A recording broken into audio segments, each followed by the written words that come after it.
Good evening, everyone. It is 6 o'clock p.m., October 17th, 2023. We are at the City Hall Council Chambers here at 100 Polk Avenue, Cape Canaveral, Florida, for our regular City of Cape Canaveral Council meeting. I call this meeting to order. And Mayor Pro Tem Raymond, would you please lead us in the pledge?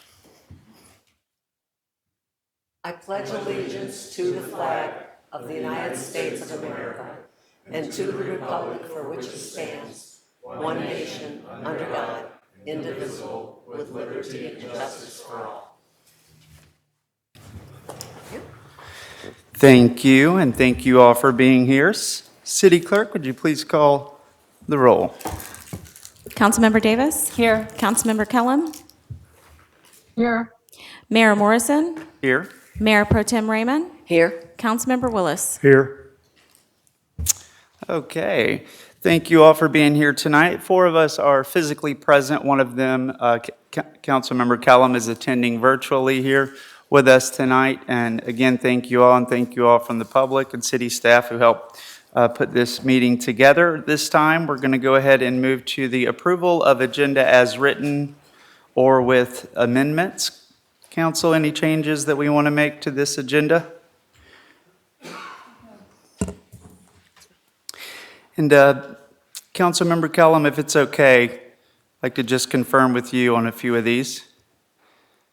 Yes, no, I have no changes. Thank you, Mayor. Thank you. So hearing none from the rest of the council, I think we need to take any action there.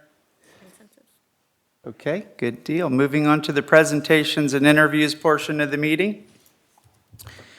We have a few tonight, exciting. The first one here, we have 2 tonight. The first presentation of proclamation declaring October 27th through November 4th, 2023 as Mobility Week for the City of Cape Canaveral.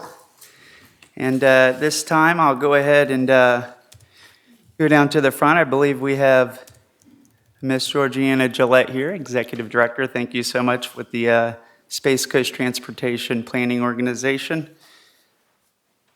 Thank you.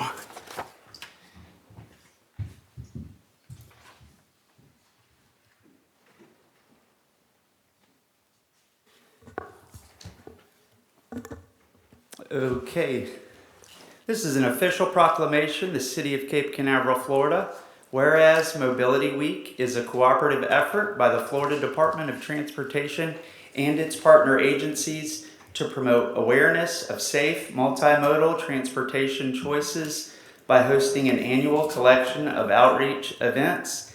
And whereas Mobility Week is an ideal time for counties, cities, and transportation agencies to highlight achievements, introduce new initiatives, and/or implement new policies promoting sustainable transportation.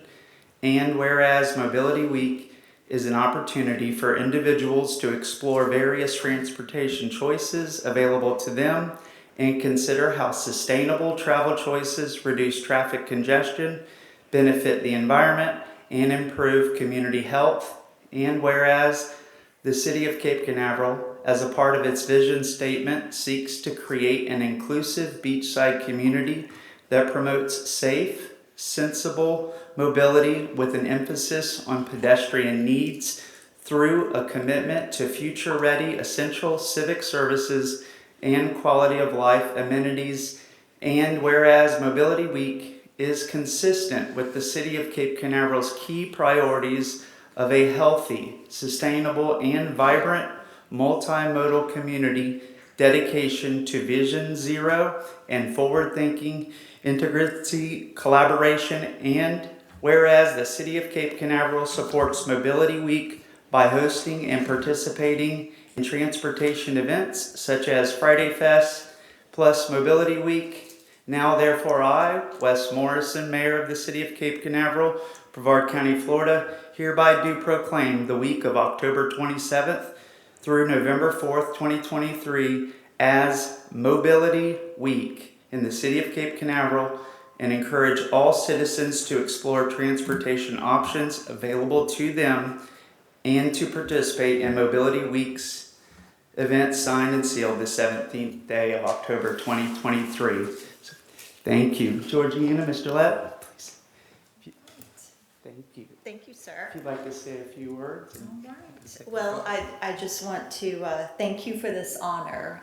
The city of Cape Canaveral has, you guys did Complete Streets when Complete Streets was not like a term that everyone used. Before they were cool. And so you definitely are leaders in pedestrian and bicycle safety, vehicular safety, and you're leaders in this area and all of the projects that you do. And you are such an important partner to the Space Coast TPO, so we appreciate all that you do for not only the citizens of Brevard, but for Cape Canaveral. So thank you very much. Thank you. If you'd like to take a photo. Okay, sure.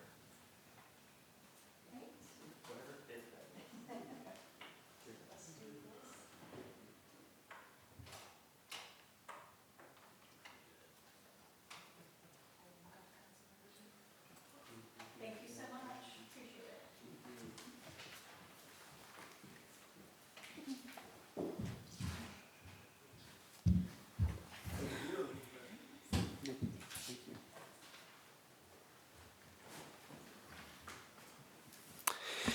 And again, thank you to the entire Space Coast TPO and city staff, everyone. There's so many organizations, local, regional.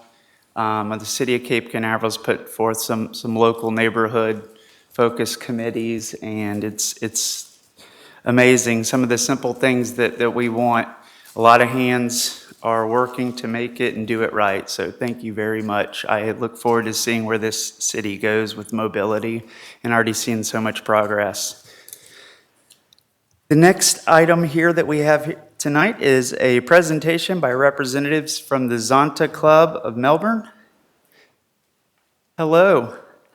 Please come forward if you don't mind, and thank you. The floor is yours. I am Donna Melcher, and with me this evening I have Sandy Mickelson, who's president of the Zonta Club of Melbourne, and we'd like to thank the opportunity for us to speak to you this evening. We're sure that many of you are unaware of our organization, and I'd like to educate you a little bit on exactly what we provide for our community. The Zonta Club of Melbourne has been making a difference for women in Brevard County for 40 years. We're 100% volunteer, not-for-profit in Brevard County. Zonta clubs are located all across the world. They are in 63 countries and 27,000 members strong. We are proud that our service and advocacy efforts help women locally, regionally, and around the world. Our club's mission is to build a better world for women and girls. Education is a human right. It has the power to save and improve the lives of women, which leads to healthier families and stronger communities. In 2017, a need was identified for less fortunate women to become more involved in manufacturing in our Space Coast. Investing in the education of women yields high returns, such as breaking the cycles of poverty, fostering economic growth, and empowering women both in the home and the workplace. We were able to identify women needing this opportunity to become proficient in the foundational skills for the manufacturing industry and made the decision to offer the Zonta EDC Certified Production Technician Scholarships. The first winner of the scholarship was a homeless woman in Brevard Rescue Mission, which is now Life New Mission. She had a keen interest in manufacturing and wanted to make a better life for herself. With hard work and determination, she has proven that her past does not define her future. She went on to work at Rockwell Collins and is now at L3 Harris, pursuing an engineering degree. And this truly was a success story for our organization as our first recipient of this award. Since that time, we have provided many more scholarships for women entering the manufacturing industry and are very thankful that the EDC was willing to work with us starting these scholarships. Not everyone has the academic record or the financial services to attend college. Zonta believes in gender equality. Our club supports many scholarships. The Young Women in Public Affairs Award recognizes young women 16 to 19 demonstrating leadership skills and commitment to public service. The Jane M. Klausman Women in Business Scholarships helps women pursue undergrad and master's degrees in business management and overcome barriers from the classroom to the boardroom. Living on the Space Coast, we provided a Women in Technology Scholarship for years, and Zonta International in 2019 supported a Women in STEM Scholarship, which we changed to supporting all STEM fields, not just IT technology. We just attended our Zonta District Conference in Orlando this past weekend, where one of our applicants was a recipient of one of 30 $10,000 Amelia Earhart Fellowships. These are for women pursuing PhD doctoral degrees in aerospace, engineering, and the space sciences. This fellowship was established in 1938 in honor of famed pilot Zontchen Amelia Earhart. Someone to follow into the future is Trupti Mahendrakar, our winner from FIT, who hopes to become an astronaut. Her plans are to continue working on engineering solutions for on-orbit servicing and debris removal for safer travel. You're wondering what else we do? October is Domestic Violence Awareness Month. We provide education and raise awareness on domestic violence. We are working on ending the cycle of domestic violence through education and engagement from local employers. The most recent statistics shared, the national average for domestic violence is up 14%. However, in Brevard County, it's up 30%. We have more work to do, and we are very excited that our club was chosen as one of the not-for-profits with Lead Brevard in their community acceleration project this fall. We have just started to launch our date rape testing coasters into our community. These tests for the commonly used date rape drugs, GHB and ketamine. Our hope is that these drink coasters can potentially prevent the nightmare of sexual assault for students. We provide awareness training on human trafficking and how to appropriately report victims of human trafficking. We all know there's been many arrests in Brevard County now of this horrific crime, and we continue to partner with our local law enforcement and our members of the Space Coast Human Trafficking Task Force. Our club's human traffic awareness training has been approved for the hotel industry by the Florida Department of Business and Professional Regulation. Please have any local hotels contact us directly if their staff needs the mandatory training. For over 100 years now, Zonta International has contributed to help achieve a world free of violence against women and girls through service and advocacy. Each year during Zonta's 16 days of activism, and the dates are November 25th to December 10th, and the significance of that is November 25th is the International Day to the Elimination of Violence Against Women, and December 10th is recognized as Human Rights Day. We would like the businesses in Cape Canaveral this year to join us in lighting their businesses orange. We are a very dedicated group of volunteers, both men and women, always looking for new members, new sponsors, and donations to build a better world for women and girls. Thank you for this opportunity to share what we do. Thank you. And what was your name again? Donna Melcher. Thank you very much, Ms. Melcher, for what you do and the organization does in this community. A broad range of services and awareness and education. And if there's anything that our city can do, I was happy to hear about the hotel, the willingness to engage our local hotels and support in other ways. So thank you again for coming here and explaining. Council, any questions? In the Everything Brevard magazine this month, they showcased us with our partnerships with all the organizations on domestic violence. Thank you. I just wondered if you had any literature to leave behind with you, or? We didn't bring any with us, but we're more than happy to drop some off. Okay, thank you. Thank You again.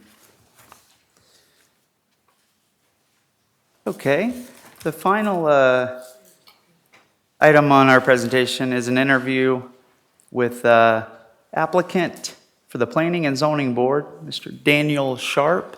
Mr. Sharp, are you here today? Hi there, if you please come forward. Thank you.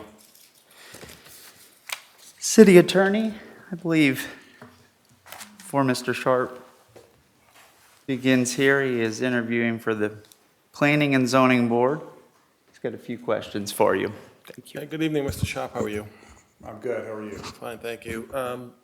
Just first question is a formality. All the information in your application is true and correct to the best of your knowledge? Yes. Okay. Just one point that we just picked up. Item number 6, you initialed consenting to a background check, but you didn't check yes or no. That was probably just an Oversight. So it's I'm assuming it's a yes. Check whatever you want. Okay. Well, okay. We just wanted to make sure your application is complete. So please explain to the board what kind of experience you have and how it'll help the Planning and Zoning Board. Okay. I was raised in Merritt Island, as some of the board members, and we moved here back in the early 60s. My father was part of the space program, and so back in the day, we were, it was a very progressive area. It was moving fast. There was a lot going on. Went to Gardendale, Edgewood, Merritt Island High School, played football there and did all the Merritt Island stuff, and then graduated and moved on. Eventually got a degree in architecture from the University of Florida, and from that point I started just kind of working my career in different ways. I'd grown up doing construction around because that was the thing happening. So once I graduated though, since Florida's so flat, I moved out to San Francisco to see if I could build on a little bit of landscape. So I ended up running a construction company out there that was building homes up in Napa. So did a bunch of residential stuff for a few years, spent about 5 years there. Came back to the state and moved over to St. Petersburg. And I was working with a consulting company that was helping people develop projects, medical facilities at the time for Aetna. It was about a $500 million program. And I was one of the lead consultants. I had an eastern portion of the United States to help them build those facilities. So that was the beginning of my career in consulting and working on a commercial level. So did that a few years, ended up working as a primary consultant for Home Depot, Walmart. I had a northeastern region for those guys as a development coordinator, telling them how to get big ugly boxes in their nice little neighborhoods. That's not a proud part of my career, but it was very educational. So after that, I moved on, and a developer, DeBartolo Development, came to me and asked, they wanted to revitalize their development program across the U.S. And I became Senior Vice President of Site Development and Construction for DeBartolo Development.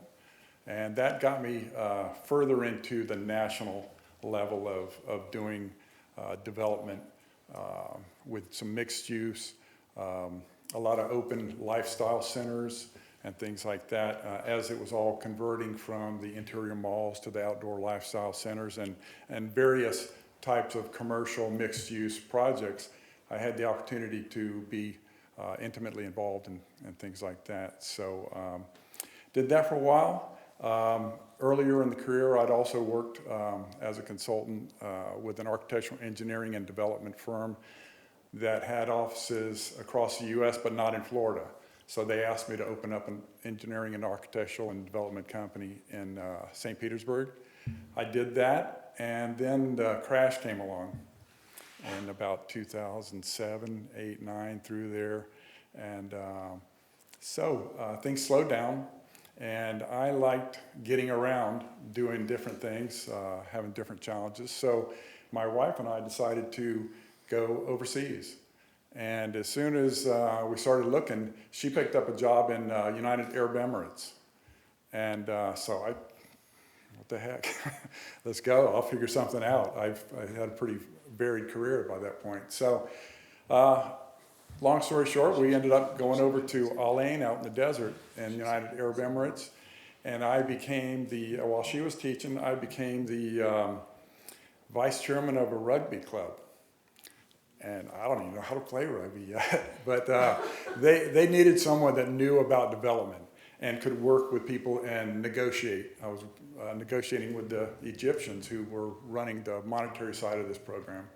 And I ended up doing something in a year that they were working on for 5 years, building them a restaurant and a new tiki bar out by the pitches. So revitalized the club a little bit. Did that, and then we moved into Abu Dhabi. In Abu Dhabi, I looking around again, and I found a British real estate company who was doing mainly residential, and no representation on the commercial side, and they were just building tons of big high rises and stuff over there. So I asked him if he wanted me to start a commercial side. So I ended up doing commercial real estate and leasing in Abu Dhabi for a while. At that point, the oil crash kind of came for those guys. We're dealing with 7 sheikhs. That's all you deal with over there. They own everything. And since the oil crashed, their money went down.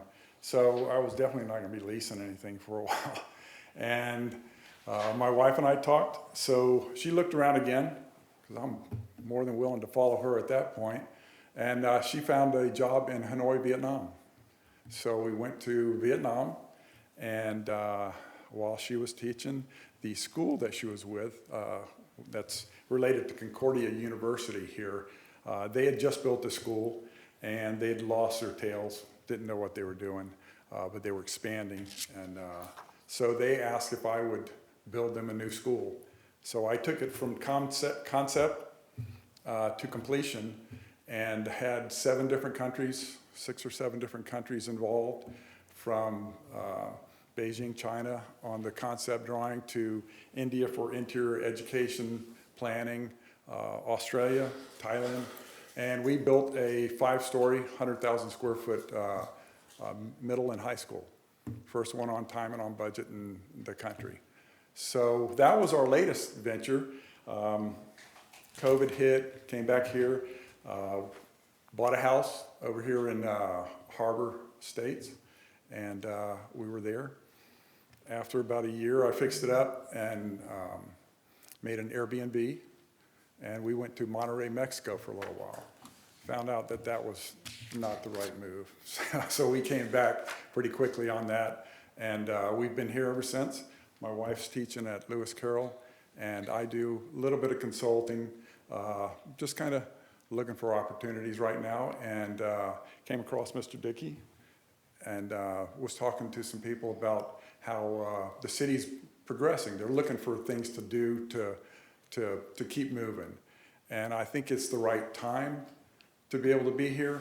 I think some of the things that are happening with the codes and the mixed use, that's going to give us the opportunity to really step in and create that environment that I'd always hoped that Cape Canaveral would have.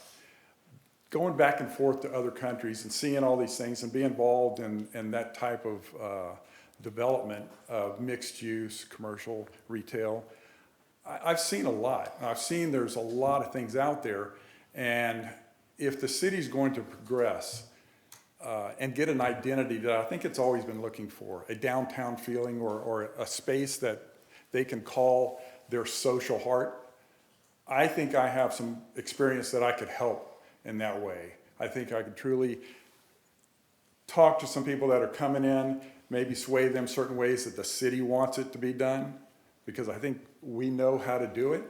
I think I can give some ideas to it to help it move along. And that's really why I said, okay, yeah, there's an opening here. Let me go in and see if I can have some influence on the city and help it move forward. So I'm here now. Thank you. City Attorney, any other questions on your side? Thank you. Council, interview for Mr. Sharp. If anyone has questions, please feel free. The floor is open. Well, I was going to ask you your definition of national and international design, but you've already passed that, so I don't think I need that. It's always changing. I mean, it really is, but there's some underlying tendencies or some trends that are always the leading edge of whatever's happening in the commercial, retail, and mixed use. And those happen just about everywhere. when they happen. Southeast Asia lags behind a lot. They've got a lot going on, but even there you can see some of the more progressive types of developments that are more interactive with people, that are mixed in a way that it gets you involved in that community. And it also, it's economically, very viable. The mixed use used the right way is with restaurants, entertainment, the retail that, there's really not a whole lot of retail. A lot of people come to this area, and I've seen it. It's progressing, but they go to the port, and the port has a 2030 plan. They've got a lot that's going to happen here real soon. You can see it happening. And then they ride right by Cape Canaveral and go to Cocoa Beach, and they find the downtown there, and they say, there's good stuff. I don't know where they stop here. I think we can find a place for them to stop, and I think I have some ideas that can help along that way. And that goes to the trends, the new ideas, working with the departments and see that I can take some of those new allowances and use those the right way to progress and get some sort of further identity economically, socially, and visually. This has nothing to do with your application. What year did you graduate Merritt Island? Because I think I know you.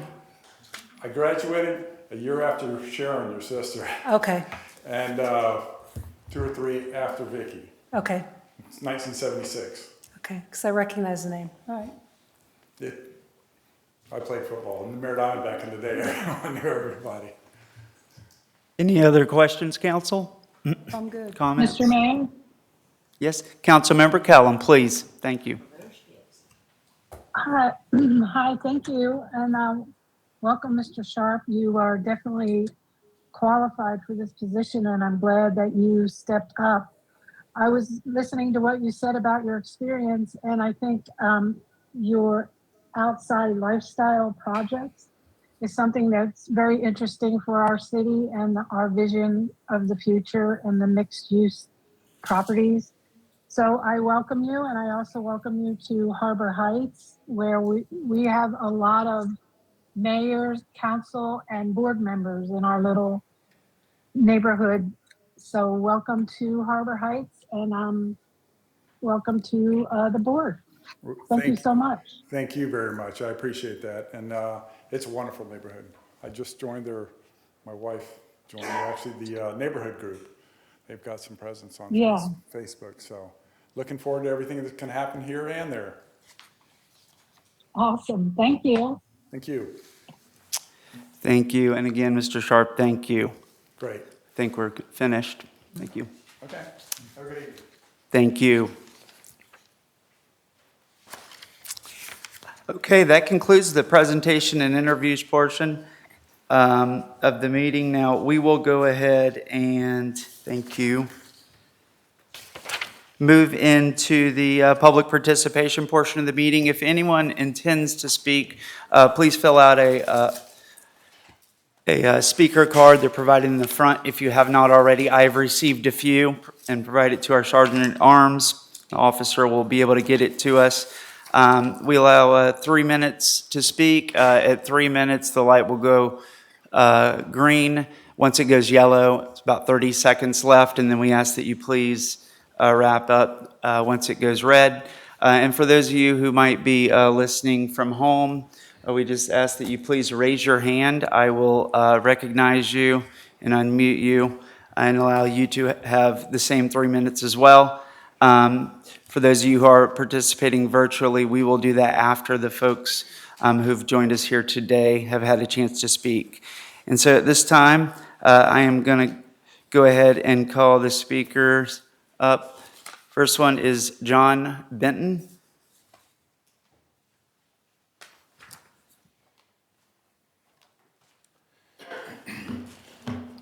This council, you know why I'm here.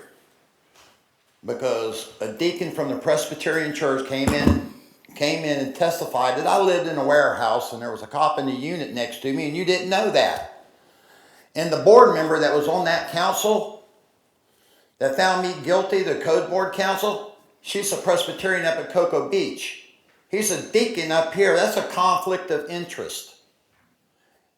Presbyterians have a history of mistreatment of Americans here. Look what you did to the Indians up into the 70s. And you're going to laugh at me and not take a state-issued driver's license and homestead exemption. I threw my electric bill and phone bill in for good measure. 20 years, and that wasn't good enough because the lawyer, she was a Jew. And at that same 6-month period, I was sending information to Judge Rainwater at the courthouse concerning a Jew school.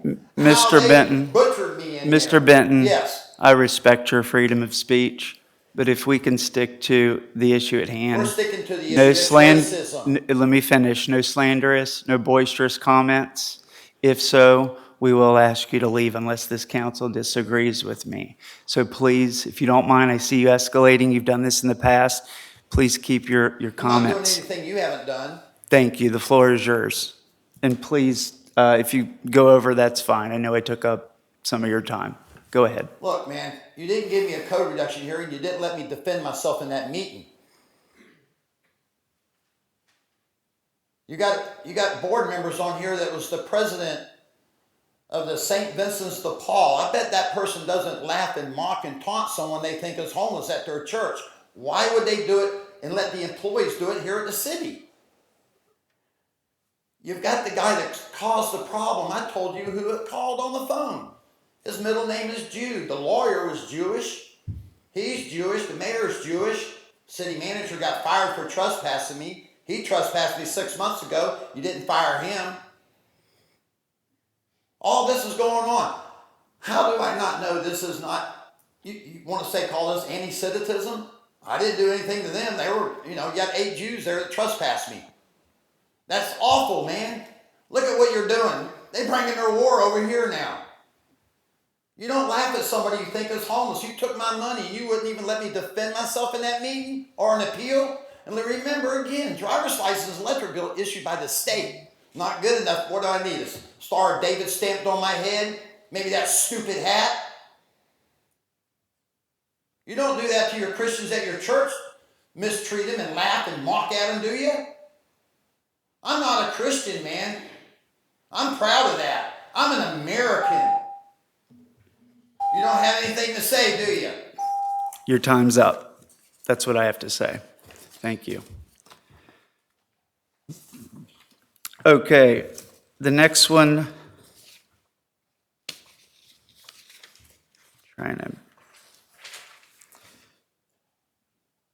Mr. Lamar Russell, I see that you chose an item. Excuse me, I believe you want to wait until we take that item up. Thank you.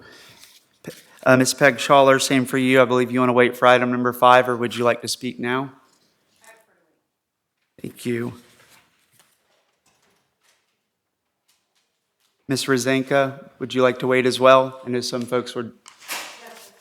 Thank you. And Ms. Roberts. How are you doing, Dr. Roberts? I know you're making your way up. Thank you. It looks like I have 2 items. 2. Thank you. Shannon Roberts, 703 Solana Shores Drive, Cape Canaveral. I have 2 items to speak with you real quickly about. One is to make the announcement that the Space Coast League of Cities is going to sponsor a candidates forum on Saturday, November the 4th, from noon to 2. Just to make sure you know that. I want to thank the candidates, number one, for their participation. I want to thank the league, obviously, for sponsoring it. I want to thank of the staff. I wanted to thank Mia, Molly, and Todd, obviously, for helping us, which we coordinate, and also the library, because they're making their facility available to us. So this will be at the library, again, November the 4th from 12 to 2. It's the Traditional League of Women Voters Forum, which is very structured and is a wonderful opportunity for the community to participate, meet the candidates, ask questions, and so forth. So I really encourage everyone to attend.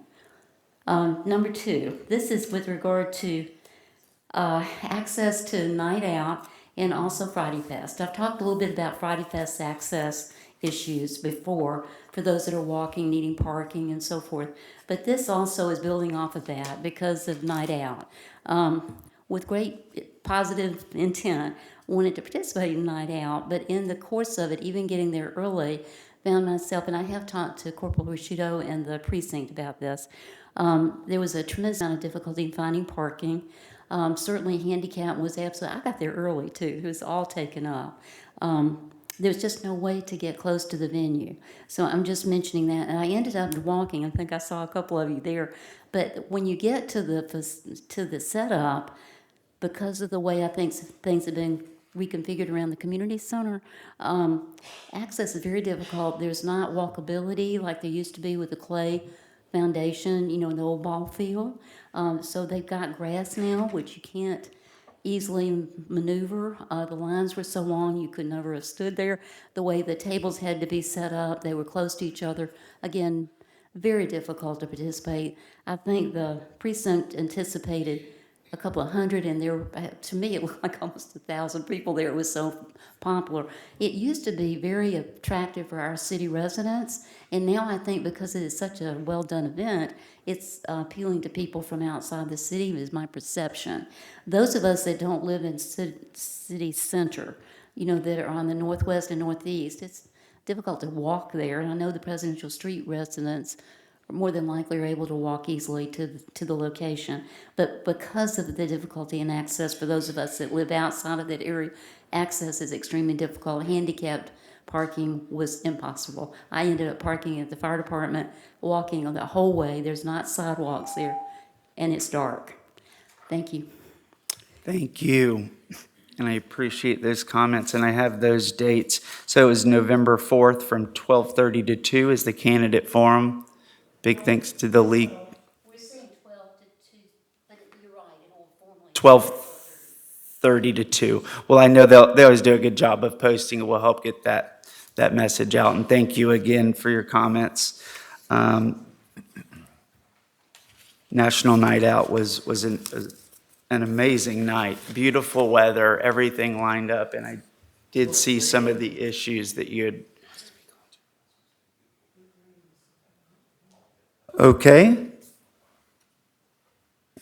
I believe that is all that I have. I just got one more card here from Mr. Benton for item number 2. Unless this item gets pulled off the consent agenda, which we won't know, there may not be an opportunity to speak on it. So Mr. Benton, if you'd like to speak on item number 2, you can go ahead and speak now, please. Now, in the event that it gets pulled, item number 2, Mayor Pro Tem Raymond brought something to my attention. Item number 2 is what item? It's that's the approval of the interview. No, resolution appointing a member to the Planning and Zoning Board? I believe so. That's the item that you want to speak on? Yeah, you're gonna We're put gonna. somebody on there? No, you circled number 2, and because it's a different item, you're allowing yourself to speak again, and I want to make sure that number 2 is regarding appointing a member to the Planning and Zoning Board for City of Cape Canaveral. Correct. Okay, so it's important that we stick to that. Okay. Thank you. You can go ahead. Okay, from what I see, it's gonna be, his name is Mr. Russell, that you wanna appoint Lamar Russell? No, sir, That is not him. On the Planning and Zoning Board? No. Somebody interrupted me back here and said, no, you don't call them out? Forget it, man. Okay. If anyone submitted a card and they wanted to speak and I have not called your name, please, if you don't mind, raise your hand and we will make sure you have a chance. And any of you who are listening from home who'd like the opportunity to speak, please raise your hand and I will recognize you. Seeing no hands raised, we will go ahead and close public participation portion of the meeting, bring it back to this council. Council, we are on the consent agenda. Excuse me, we have 4 items tonight. Does anyone choose to pull any of these items? I'm good, Mayor. Thank you, Councilmember Kellum, and hearing none, looking for a motion to adopt. Make a motion to adopt the consent agenda as written. I second. I'll second. Got a motion by Councilmember Willis and a second by Councilmember Davis, I believe. Any further discussion? Okay, seeing none. City Clerk? Councilmember Davis, 4. Councilmember Kellum, 4. Mayor Morrison, 4. Mayor Pro Tem Raymond, 4. Councilmember Willis. 4. All right, items 1 through 4 on the consent agenda pass 5-0. This time, we're going to the public hearing portion of the meeting. Excuse me. We have 2 public hearing items.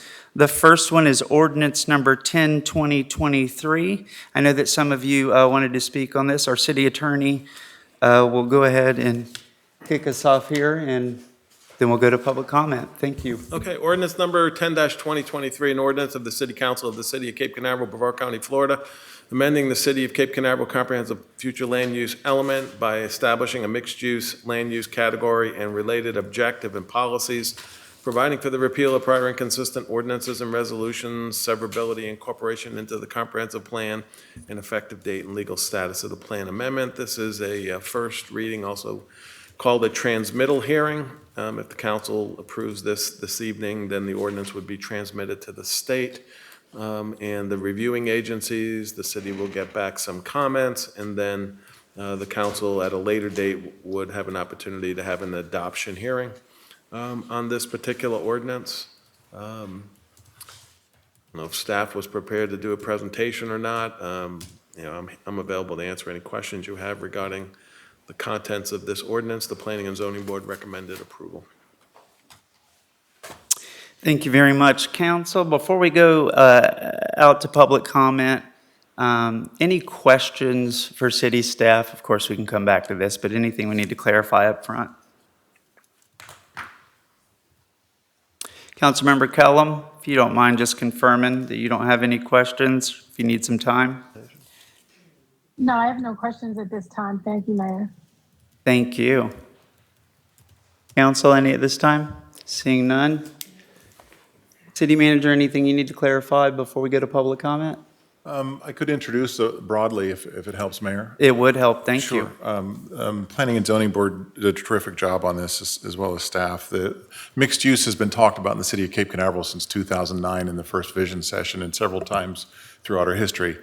And this is an actual step of making it happen, making it a reality. And the way I explain it, there's 2 parts of this. There's a larger part of a mixed use component that's being put in here, and a very smaller part. And to discuss the smaller part first, just kind of because that's easier. The smaller part talks about live-work units where you have an existing commercial use and you want to bring a residential component into that. So you just imagine any business out there that maybe a sole proprietorship perhaps, and they say, well, we want to have a residential apartment brought into that business. Bringing that residential unit into that existing business can now be authorized by this ordinance. And it's a very straightforward process, more done like a building permit administratively on those onesie-twosie bases like that. It doesn't work the other way. You can't put a business into an existing residential, only a residential into an existing business. So that's the smaller part of it, and it's called live work. The larger part of this and the framework of it is when you have a large mixed-use project, and these might be the types of things that perhaps you've seen in other cities like Celebration maybe, or Baldwin Park, where you've got a business perhaps on the first floor and residential above that. In the city of Cape Canaveral, well, the proposal is that in order to have that approved, city council is going to approve it, by the way, and it's a multi-step process, but there's a lot of things you have to hit first. You have to have a minimum of 7 acres, developable acres. You have to be in the Economic Opportunity Overlay District. You have to front on either A1A or Center Street or West Central Boulevard. And you have to hit all of our city's visioning items. It's got to be in compatibility with the distinctive character of the city. It's got to have the sustainable and resilient features. It's got to address stormwater needs. There's a number of bullet points in there that have to be hit. And the developers that would do mixed use, they're wanting one thing, and that's residential density. Residential density in the city of Cape Canaveral is 15 units per acre and has been for a long time. This ordinance gives the city council the authority to offer the incentive of up to 30 units residential density. Doesn't have to be, they could offer 20 or 18 or some other number in exchange for what they're getting, and it has to be a significant project. Again, 7 acres, fronting on those roads, mix of uses. Mix of uses is capped at 75%. You can't have more than 75% of any one use dominating something. So let's say you had a 7-acre project and it was 90% residential. Well, that's too much residential. It's not really the kind of mixed use that this ordinance is talking about. Pull that back. Make that residential might be 70% or 75%, and then 25 or 30% of that commercial. But it could go the other way. You have too much commercial and enough residential. As long as you don't have more than 75% one way or the other, that can be allowed. There's also 2 important preliminary steps that a developer would have to make. First is a preliminary meeting with city council, and this is kind of like we talk about the back of the napkin sketch, kind of like, here's what I'm proposing to do. I've got some preliminary elevations, a preliminary site plan. This is what I envision. City council gets to hear that and give them the nod or not, or some preliminary feedback, and there's nothing binding about that first meeting. Then that developer would have to go out and hold independently another workshop meeting in the city somewhere, rent a space, perhaps at the Radisson, and just have the community come there and then also give that same talk to those people, get that feedback. Then once all that feedback has happened in those 2 public meetings, preliminary meetings, then they can begin to negotiate a development agreement for the mixed-use project. And that's when staff and the city attorney gets involved in, does this really, hit our goals of our ordinance as we established? And if we feel comfortable with this, after all this point, then we'll put pen to paper to put a development agreement together, submit that to the city council for formal approval, and that's when the city council has another public meeting to decide if this is going to be approved or not. And there's many factors in there that I skipped over, bullet points, but that's kind of the broad brush of the whole thing, Mayor. Thank you very much. Council, anything further after hearing the overview? Okay, great. Well, I've got some cards here. Mr. Russell, it says item number 7. Excuse me, Mr. Russell. I believe you do not want to speak on this item, just to confirm. If you choose, we'll circle back. It is a public hearing item, and those of you who are listening at home, please raise your hand and I'll recognize you. Ms. Peg Schaller?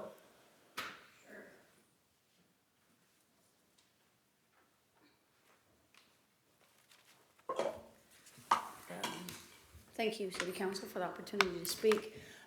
Just want to show my support for this resolution. I think the concept of having some shops downstairs and residential upstairs really will help move this city into a situation where it's closer to like a celebration. Baldwin Park, downtown Winter Garden is doing some other things, and I just wanted to state my support in that. I do have some questions as far as exactly which streets that would be allowed on, and to see if I could get an answer on, kind of why those streets were chosen. Is that kind of the area, Central Street, that we're looking at to kind of create the downtown feel? And are those multi-use units allowed without having to do like a 7-acre project anywhere else in the city? I'm looking at some of the area around Jackson Street that has some buildings that appear to be in the process of being torn down, and is that something that a multi-use unit could go there? Mayor, I'd be happy to address. Please. Thank you. No, ma'am. Currently, this ordinance does not talk about a smaller mixed-use project that's eligible for density bonuses. Live-work units can still happen just without that density bonus on smaller projects of, half acre, 1 acre, 2 acres, or whatnot, but you don't get that residential density bonus with that. As to the streets and why this was chosen, those 3 streets were chosen, the Planning and Zoning Board had discussion about the major thoroughfares because of the traffic impacts of a large development, a 7-acre large development. And I believe the intent there is they don't want to put all that traffic on a minor residential road area. Understood. Thank you. Ms. Shell, I want to make sure your questions, you were asking which streets, and you said Center Street, but it's Astronaut Boulevard. I'm sorry, it's 3 streets. Yes, sir. Astronaut, West Central, and Center. And the second one was about the 7-acre minimum. Right. I just wanted some clarification, tried to understand what the city's vision was, and then just to support that. I think it's a great move. Thank you. Thank you. It's Kim Rozenka.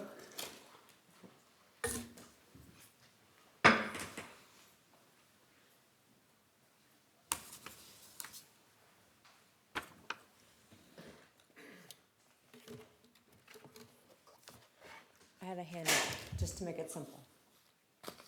Okay, thank you.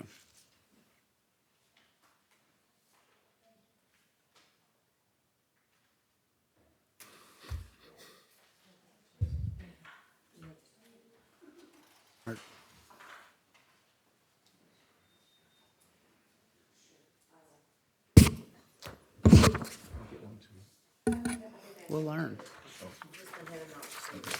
Mhm.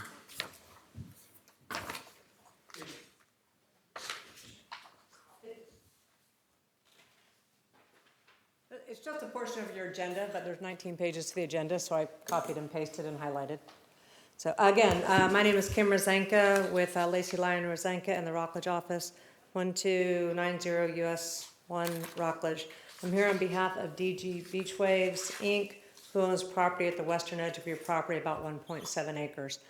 He is looking to do a taller than 65-foot project. It's not under your mixed use, which your mixed use pretty much is great. But I always look at this as to how I would use a comp plan and how I would fight a comp plan. And I see a couple of things that I think are a little bit ambiguous. And so I'd ask you to make a few changes just so it doesn't have unintended consequences.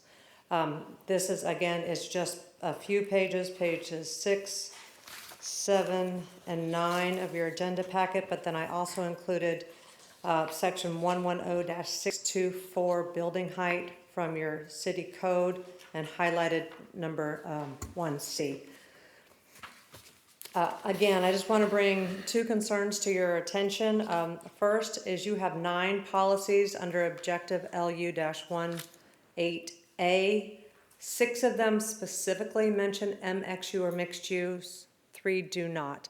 I know the intent is it's all supposed to apply to mixed use, but it doesn't say that, and I, as an attorney, would use that at some point. I just ask that you put MXU in policies LU-18A4, A6, and A7. They're the ones that are highlighted on the document that I gave you. I also have a specific concern regarding policy LU-18A7, and that's only because of the height restriction to 6 floors. 6 stories. I don't know exactly what that means. You do have a height restriction for 65 feet, but there is a chance under the section that I provided 110-624 in the EEOD zone that you can have over 65 feet. I know there's a move afoot to maybe change that. That's not before you. But right now, in my opinion, you have a comp plan provision policy that changes your LDR, which is somewhat unusual from what I've seen. I know Anthony does this all the time, and he and I have a little difference of opinion on this, but I just think it's unclear whether this policy may have unintended consequences. And I would actually ask that in policy 1-8.A7, you strike on the second line, but shall not exceed 6 stories. Again, that needs to be within your purview, not in a comp plan that strictly limits it, because you would always have the discretion to say no to anything over 65 feet.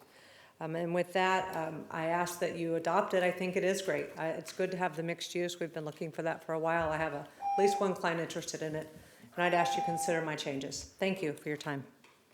Thank you. And we have the packet. Any questions for Mr. Zenka, council? Thank you again. Good? Any questions on that? Good to go? Just checking. Thank you. Mr. Tom Hermanson?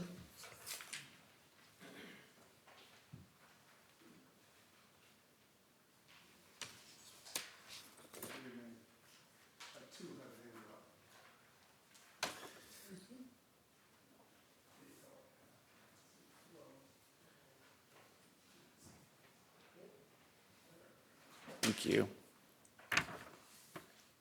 Tom?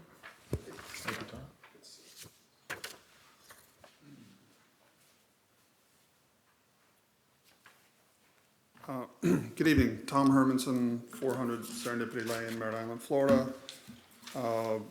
Business owner and property owner here in Cape Canaveral. I want to applaud you, the P&Z and the commission for again looking forward on how to improve opportunities in Cape Canaveral. Still brag on Cape Canaveral wherever I go.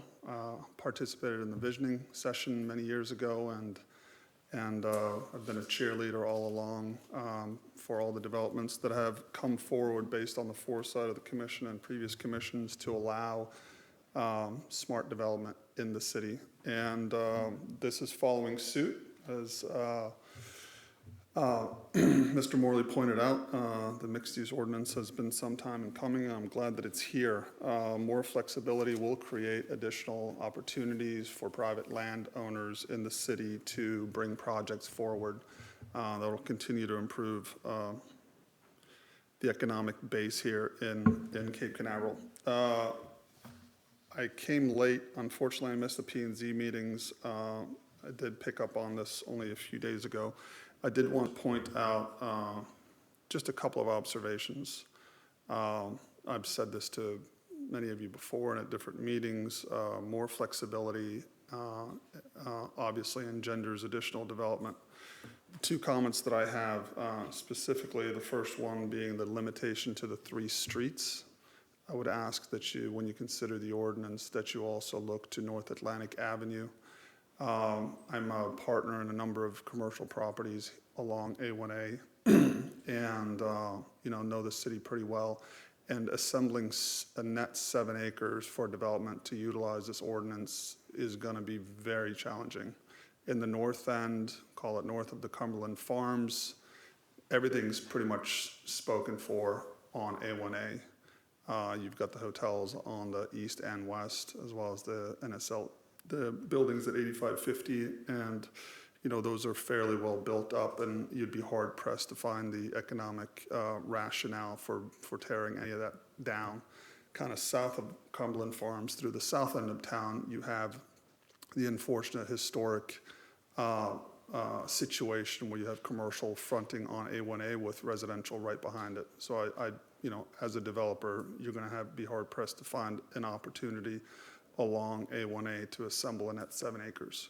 That's a restriction that has been put in place based on discussions at the P&Z. I wasn't party to that, but you may want to discuss why the 7 acres. Yeah. Secondly, along those lines, I think the opportunities on North Atlantic Avenue. I'm sorry. May I have another 30 seconds? Council, good, please. Thank you. The opportunities along North Atlantic Avenue where we actually have larger unified parcels, many of them that are currently mobile home parks, those would be easier for a developer to come in and buy an entire piece of land to develop. That may not have been the vision for the P&Z to have mixed-use development, but again, entitlements engender opportunities. My partners and I own probably one of the larger undeveloped pieces of property in Cape Canaveral, and that's the assemblage there that I've highlighted in green, owned by BRB Enterprises and Mason Properties, which is about 18 acres. And so just to quickly conclude, I would ask you to consider including North Atlantic Avenue, because the opportunities for the use of this mixed-use ordinance is probably greater along North Atlantic Avenue than it is along A1A, based on existing infrastructure.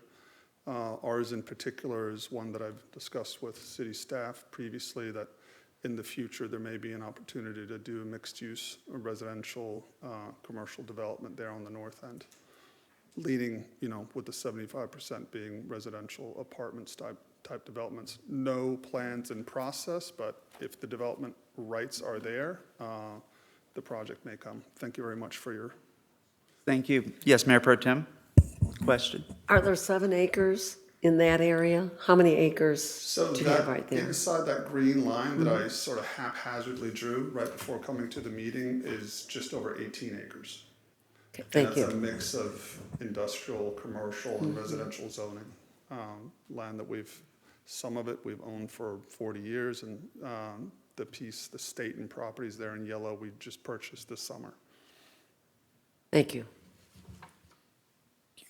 Any other questions, council? Councilmember Kellum, any questions? Checking in with you from time to time, making sure you're there. Yeah, thank you. I don't have any right now. Okay, thank you. Thank you. Okay. I believe that concludes the cards I have. If I did not call your name, please raise your hand, let me know. Yes, Mayor Pro Tem? I just was curious, when this was done, why was North Atlantic not included? Mayor? Yes. As I indicated earlier, the board was concerned about access to only major thoroughfares because the amount of traffic that a 7-acre mixed-use project could generate, not putting all that traffic on a minor road.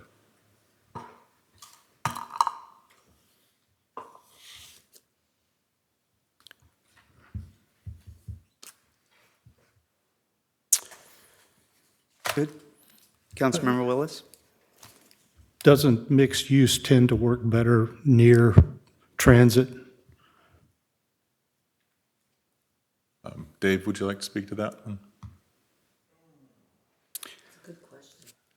If we don't mind, can we, I'm just thinking this is closed public comment, if we don't get too far. Okay. And then we can bring it back to the That's council fine, and that's give fine. Dave a chance.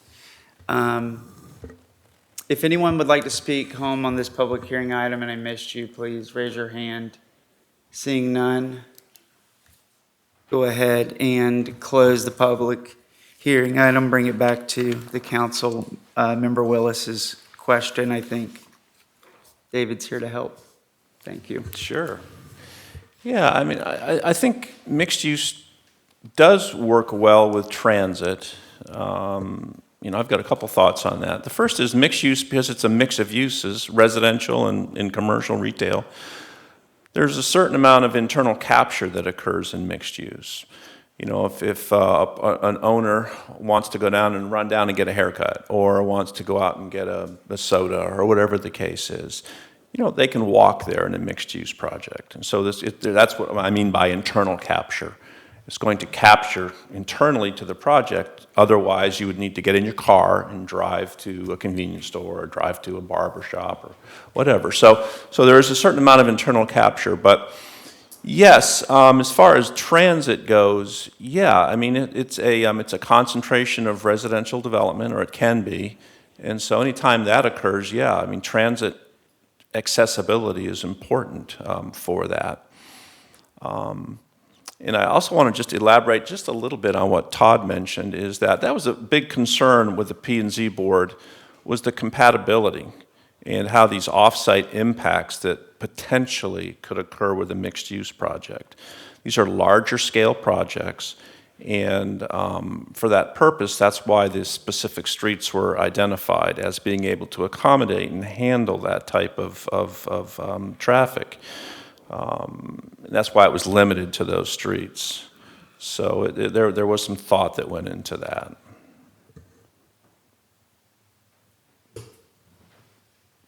Councilmember Davis, any questions? Okay, so it's back here to the council. I think we've got a very good thing here in the works. This is one of 2 readings. We'll read it again. I've had a chance to catch up and follow. I mean, and I appreciate the history that went into going back and going back to 2022, it was a series of meetings where you were reminding the P&Z towards the end, it's coming, and it was cool to see it evolve here to where we are today. I do have a few things I want to try to work through. And I had a chance to meet with our city manager and discuss. I guess we can start with the height. So this is, I'm in line 239 of the proposed ordinance. This is page 7 of 11, policy LU 1.8A7. So this is the one with the maximum height and elevations of any building shall be established by the city council for the approved development project, but shall not exceed 6 stories. Step back shall be required for buildings 4 stories or more. The ability under the economic overlay district rules today, there's a process to go, there's a process to essentially do a mixed use development in some of the areas of the city under a planned development. What we're trying to do is to make it easier, but this is a change. This would limit what one could do in the economic overlay district today. Is it specific to just mixed use? Or if somebody's developing a project that goes over and follows the procedure today and it's not mixed use, would that be allowed? I think I'm following you, Mayor, so let me. And I'll repeat, I know I kind of maybe went in kind of. Mm-hmm. Yeah, the 65 feet, there is a process to, and this may be for help everybody. I mean, right now, our commercial districts in or outside of the overlay district only allow 45 feet in height. The overlay, when it was adopted by the city, allows increased height up to 65 feet with approval by the city's Community Appearance Board. There's language in the code that allows developments to go over 65 feet, but that has to be from approval from the city council. So it's kind of a tiered approach. Right now, I would say that although there's some language in the comp plan and some of the vision statements, which is included in your agenda cover, there's not specific expressed authority for a mixed use project in the city. There is language in the PD section of code, as the mayor indicated, about mixed use, but there's really no details. There's no nuts and bolts in the code that really addresses that. And you'll see that's what we've included in the policy that you have in front of you. There's a lot of specificity, density requirements, 75%. There's just a lot of specificity in there. So we're trying to put some more meat on that bone and expressly allow mixed use. And that's really what you have in front of you this evening. So if somebody was to, in the economic overlay district today, does this conflict with what is allowed in the economic overlay district today as far as going over? Because it's 65 feet or, if I remember, 6 stories, 45 feet or 4 stories, 65 feet or 6 stories. Well, I think that the illustrations help answer some of the maybe misinterpretations that could have. One could say, well, if a story is 25 foot high and I do 4 stories, that's a 100-foot, massive structure. But it says or with the illustration. So the intent, as I understand, is this 65 under the economic overlay district. But here, this new policy LU 1.87 does not I think we were working through that language with the city manager, and I just want to make sure that this is not in conflict with the economic overlay district because it's a mixed-use project on that specific section. I'm not, I believe, I think there may be a little ambiguity because one section of the ordinance talks about 65 feet, and there's another section that says 6 stories. So I think perhaps we could close that loop a little bit to remove that ambiguity. But as far as there being a conflict in the overlay district, yeah, I mean, through the mixed-use project, we're saying it's capped at 65. In the overlay, you can go above 65 with council approval. So there is we're ratcheting down what can be asked for in a mixed-use project, and we're limiting it to 65.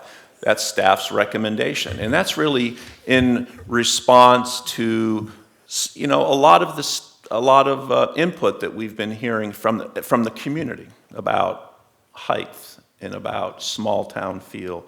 So we have the ability to begin to implement a reduction in some of the allowed heights in the city, and we're attempting to do that in this new mixed-use language. So thank you. And one of the Chairman Russell had talked about going and doing the homework and, you know, looking at the economic overlay district, and the intent there was always to pursue mixed use because that desire, the demand for residential was clearly pushing into North Atlantic area, which was zone commercial. But my concern is that the reason that 65-foot is in there is because obviously building height's really important to the residents. Protecting the skyline from the shoreline or residentially zoned areas, and it sort of goes up, is something that I think is really special. And how we measure that, I think that's something we want to look at here in understanding that. But my concern is that the opportunity to go over 65 is something that I don't think we've seen any projects. We haven't seen it happen. We haven't seen any requests, I guess. That's correct. We have not. In the 10 years I've been here, I don't believe we saw anything before that either. And so if somebody wants to build a property and they provide underground parking, like you're seeing development in South Florida, I think some codes are requiring it. So the first floor parking, like that makes a lot of sense from a development standpoint. Since it's measured from the median road height, is that something that city staff has looked at from a sustainable wash through? Yes, we have, and we've begun to look at how best to implement that. And it's really being driven by all of our resiliency goals, is to start, and we've been looking at it more in a residential setting though, not so much the commercial setting, because I don't want to get too far off into the weeds. But right now we have a 25-foot height limitation in our residential districts, 2 stories. If we start saying, let's just say for an example, we want parking, non-habitable space on the first floor, and then our habitable stuff's first and second stories going above the parking, you're getting up into the 35-foot height era. And so that can't be done in our 25-foot limitations currently that we have in residential. So that's something that we're going to have a discussion on in starting to elevate some of our construction out of that flood zone. And that's coming. That will be brought to the P&Z board and then ultimately brought to the city council. But as far as the commercial side of it, we haven't really applied it into this mixed use language that you have in front of you now. Okay. So yeah, that area lines of policy LU 1.8A7. I think the understanding is that it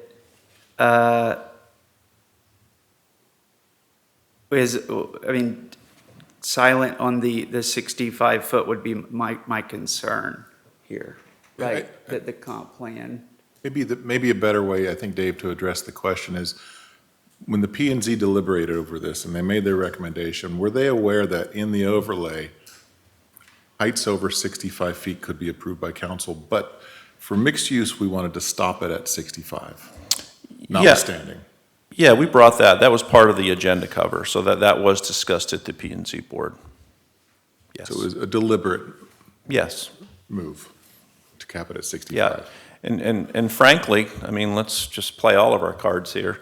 The P and Z board has actually looked at a ordinance and recommended approval to withdraw the ability for development over 65 feet in the overlay district, to remove that allowance above 65 feet. That was an ordinance that would have been coming to the council.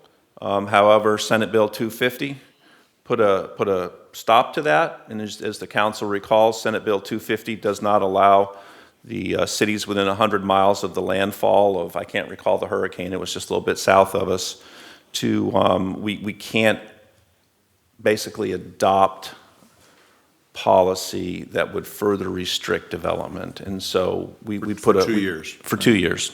So we put a stop on that ordinance. So the P and Z board is acutely aware of the height issue in the overlay district, and they've actually made a recommendation to throttle that back to 65. That's it. You can't go above 65. So will that ordinance have the ability to come back after 2 years? Anthony, that might be a question for you, but my understanding Yeah, of it'll the— come back in October of 2024.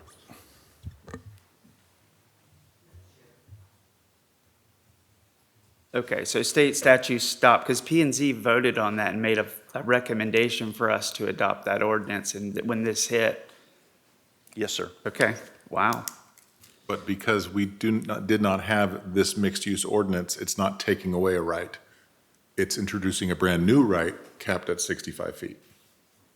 And I was reading where it says where there's the plan and the code conflict, the plan takes precedence. That's generally the comprehensive plan will take precedence. Yes, that's generally the case. Okay. Well, that's what I think was a big part of the intent here, right? Is to try and focus on that. So as long, those conflicts potentially, if we are in fact limiting mixed use, did not happen, I think, because we obviously didn't have all the language I think needed to guide, but there are, in my eyes, commercial establishments that residents want to see here, and if they can integrate and develop residential with it, and think of the 65-foot, where that begins and ends is, I think, really important for us to think about, because when you do the math, and what I really want to see is if we were to apply this on these filters, 7 net developable acres, do we know how many properties that is in the city of Cape Canaveral? That's a good question. I'm going to say approximately 5 to 7. Currently, as they're configured today. Without being merged or Without compiled. any assemblage having to occur. So single parcel on owner tax. That meet the criteria 5 to that are. 7. Yes, that are in the overlay district, that are 7 acres or plus, and that are located on those roads that are mentioned in the ordinance. There's approximately 5 to 7 properties. I don't want to give you a specific answer, but it's less than 10. Okay.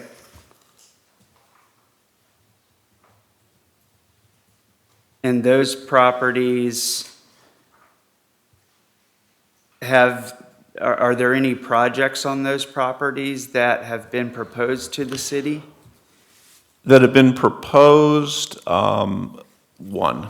Well, I didn't include that. There is a mixed-use project down on Center Street. Proposed. Proposed. That is, it's not on 7 acres, though. There's 3 properties that are under the control of a single individual. So they will be assembled into one. But that is the only proposed project that I'm aware of on those larger parcels. Okay, thank you. That was less than I thought on the amount of properties out there, 5 to 7. But I guess it makes sense, 7. And when we say net acres, what does that mean? Because I noticed that was a change, I think, in policy LU 1.33. We're adding in net now for the 15-unit density. What is the difference? Yeah, I believe, Anthony, is that a defined term now? Yeah, the city's land development regulations actually use net. So it's not, from a practical standpoint, a change other than the comp plan would reflect the city's existing land development regulation policy. And I think net excludes, let's see. Like unusable wetlands? Yeah, unusable wetlands and a few things, but it's just limited of what gets taken out of the gross. It's actually reiterated in this particular ordinance. So it's not, from a functionality standpoint, it's not really changing anything. Is there a way to clearly calculate the net acres? Is there a formula? I mean, in the event wetlands, it's total lot size minus the area of wetlands, and that's... Yeah, I think that if you apply the definition to it, yeah. Yeah, the net developable, under 1.8A4, it actually kind of reiterates such area does not include wetlands, conservation areas unless required and approved by the council to be incorporated into the project as an amenity, land already developed, roadways, waterways, and lands unsuitable for development for the exclusive use of the project's residents and occupants because of topographical features or for environmental reasons. So those are the types of areas that would be excluded from the gross. As you can tell, it's just very, very limited. Yeah, and it'll really be on a case-by-case basis. We won't really be able to calculate the net acreage until we have a parcel in front of us that we can take a look at. What I'm saying is if there's 5 to 7 acres, or I'm sorry, 5 to 7 properties, have we applied this code on some of those properties to see what you end up with? No, because you really, based on the definition, there's certain things that we won't know until we have I'll call it a preliminary site plan. And then we can start netting some of that, like such as entrance features or landscaping or parking drives or things like that. We just don't know that until we have a project in front of us. Yes, please. This is for Dave. When I was on the appearance board, we talked about a mixed-use project on North Atlanta. Okay. I'm wondering why, I know you talked about it already, and I know that this is a new ordinance. Mm-hmm. But why couldn't it be on North Atlantic? In the past, we had approved, and then the guy withdrew it. All right, so why was North Atlantic omitted from this? Just curious. Yeah, I mean, you asked why couldn't it? It can be. I mean, if the council wishes the ordinance to include North Atlantic, that's certainly within your ability to add that into the policy. The intent is because of the nature and the scope of a mixed-use project, primarily the compatibility and traffic generation out of a 7-acre project, which potentially could include commercial, that we just wanted to preserve and protect our existing residential areas along North Atlantic. If you go up and down North Atlantic, there's some there's some established neighborhoods and neighborhood districts up and down North Atlantic. And so that was, and if you think about North Atlantic, the street itself, the road itself, it's a local 2-lane road, a lot of pedestrian traffic, our streetscapes. And so that's, it's just, we being staff and the P&Z board felt like it would be more appropriate on some of our larger, more accommodating streets in the city, roads in the city. That's it. And you're going to add, David, that along North Atlantic, as you know, we had a significant problem regarding townhouses and residential developments that had commercial future land use designations and commercial zoning designations, and the council's made a concerted effort to administratively rezone those properties to residential to protect them. You know, again, keeping with David's comments regarding the residential, more residential nature of North Atlantic. And so the thought process was that's a good not, point. at least for this go around for the city's first foray into more intense mixed, possibly more intense mixed use development. North Atlantic was not considered appropriate at this time. So in that administrative rezoning to go to, from commercial to residential, I think that's like underway. We've done a few of them. There was, if a property owner was in that area and they had an opportunity to come speak, we had the ability as a council to make a decision on which parcels and communicate, and if it made sense. If a property owner has already been administratively rezoned through here, or if it works, I would say that, you know, Cape Canaveral is so small, we can really see where this would even be possible. And my only wish was if that property owner desires to do something, maybe one or two on that property, that they have an opportunity to know about it. The administrative rezoning, I think, would do that. And with this comp plan coming, This doesn't they would affect it. I mean, I was just referring to just another fact regarding North Atlantic, because I think this map looks a little outdated. I'm not familiar with that map. Yeah, Where- sure. I mean, but I'm just pointing out that like Anchorage Avenue, I think Oak Lane, Oak Ocean Lane, Gardens. Ocean Gardens. We've Oak we've Manor and all those residential developments, I was just pointing out that. Portside Villas. Yeah, Portside Villas, those were changed to residential. You had all the public hearings, all those property owners were noticed, and they were just designated residential along North Atlantic. That's just to coincide with their existing use, because they were having, if you remember, they were having issues with, you know, insurance and things like that. So I'm just pointing it out as a fact. This Oh, it's particular, good. this particular ordinance does not affect you know, what was already done, and none No. of those property owners didn't really object at all. You had maybe like one or two, We- and the city council made an adjustment Yeah. along the outer Oak Lane. parts of Oak Lane, but Parts of Oak Lane, there was the a few other- in there. The There other was portions. 3 or were- 4 others that contacted us and said they did not want to be they did not want to be included in that, in those administrative revotings, and we removed them. right, and so it was commercial.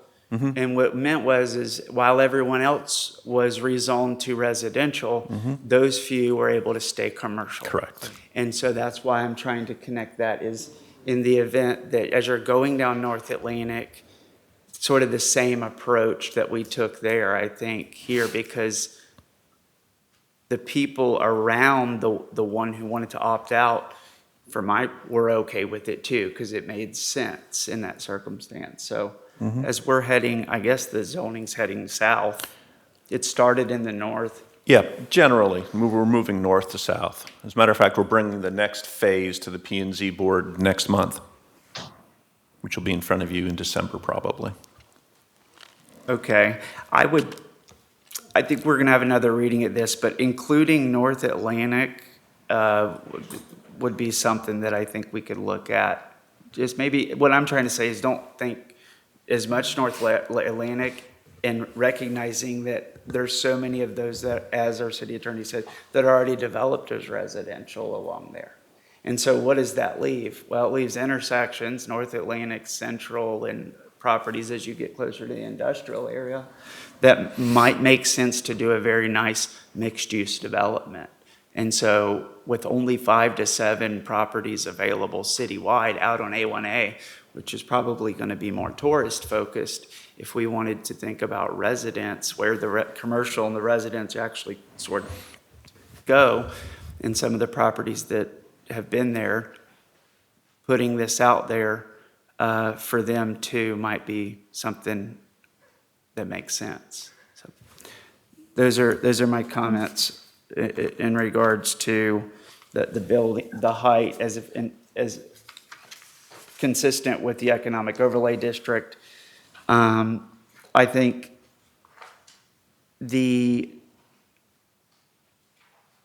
are there any other roads that staff looked at that might work or could work beyond the 3 that's mentioned, and now I guess North Atlantic being a 4th?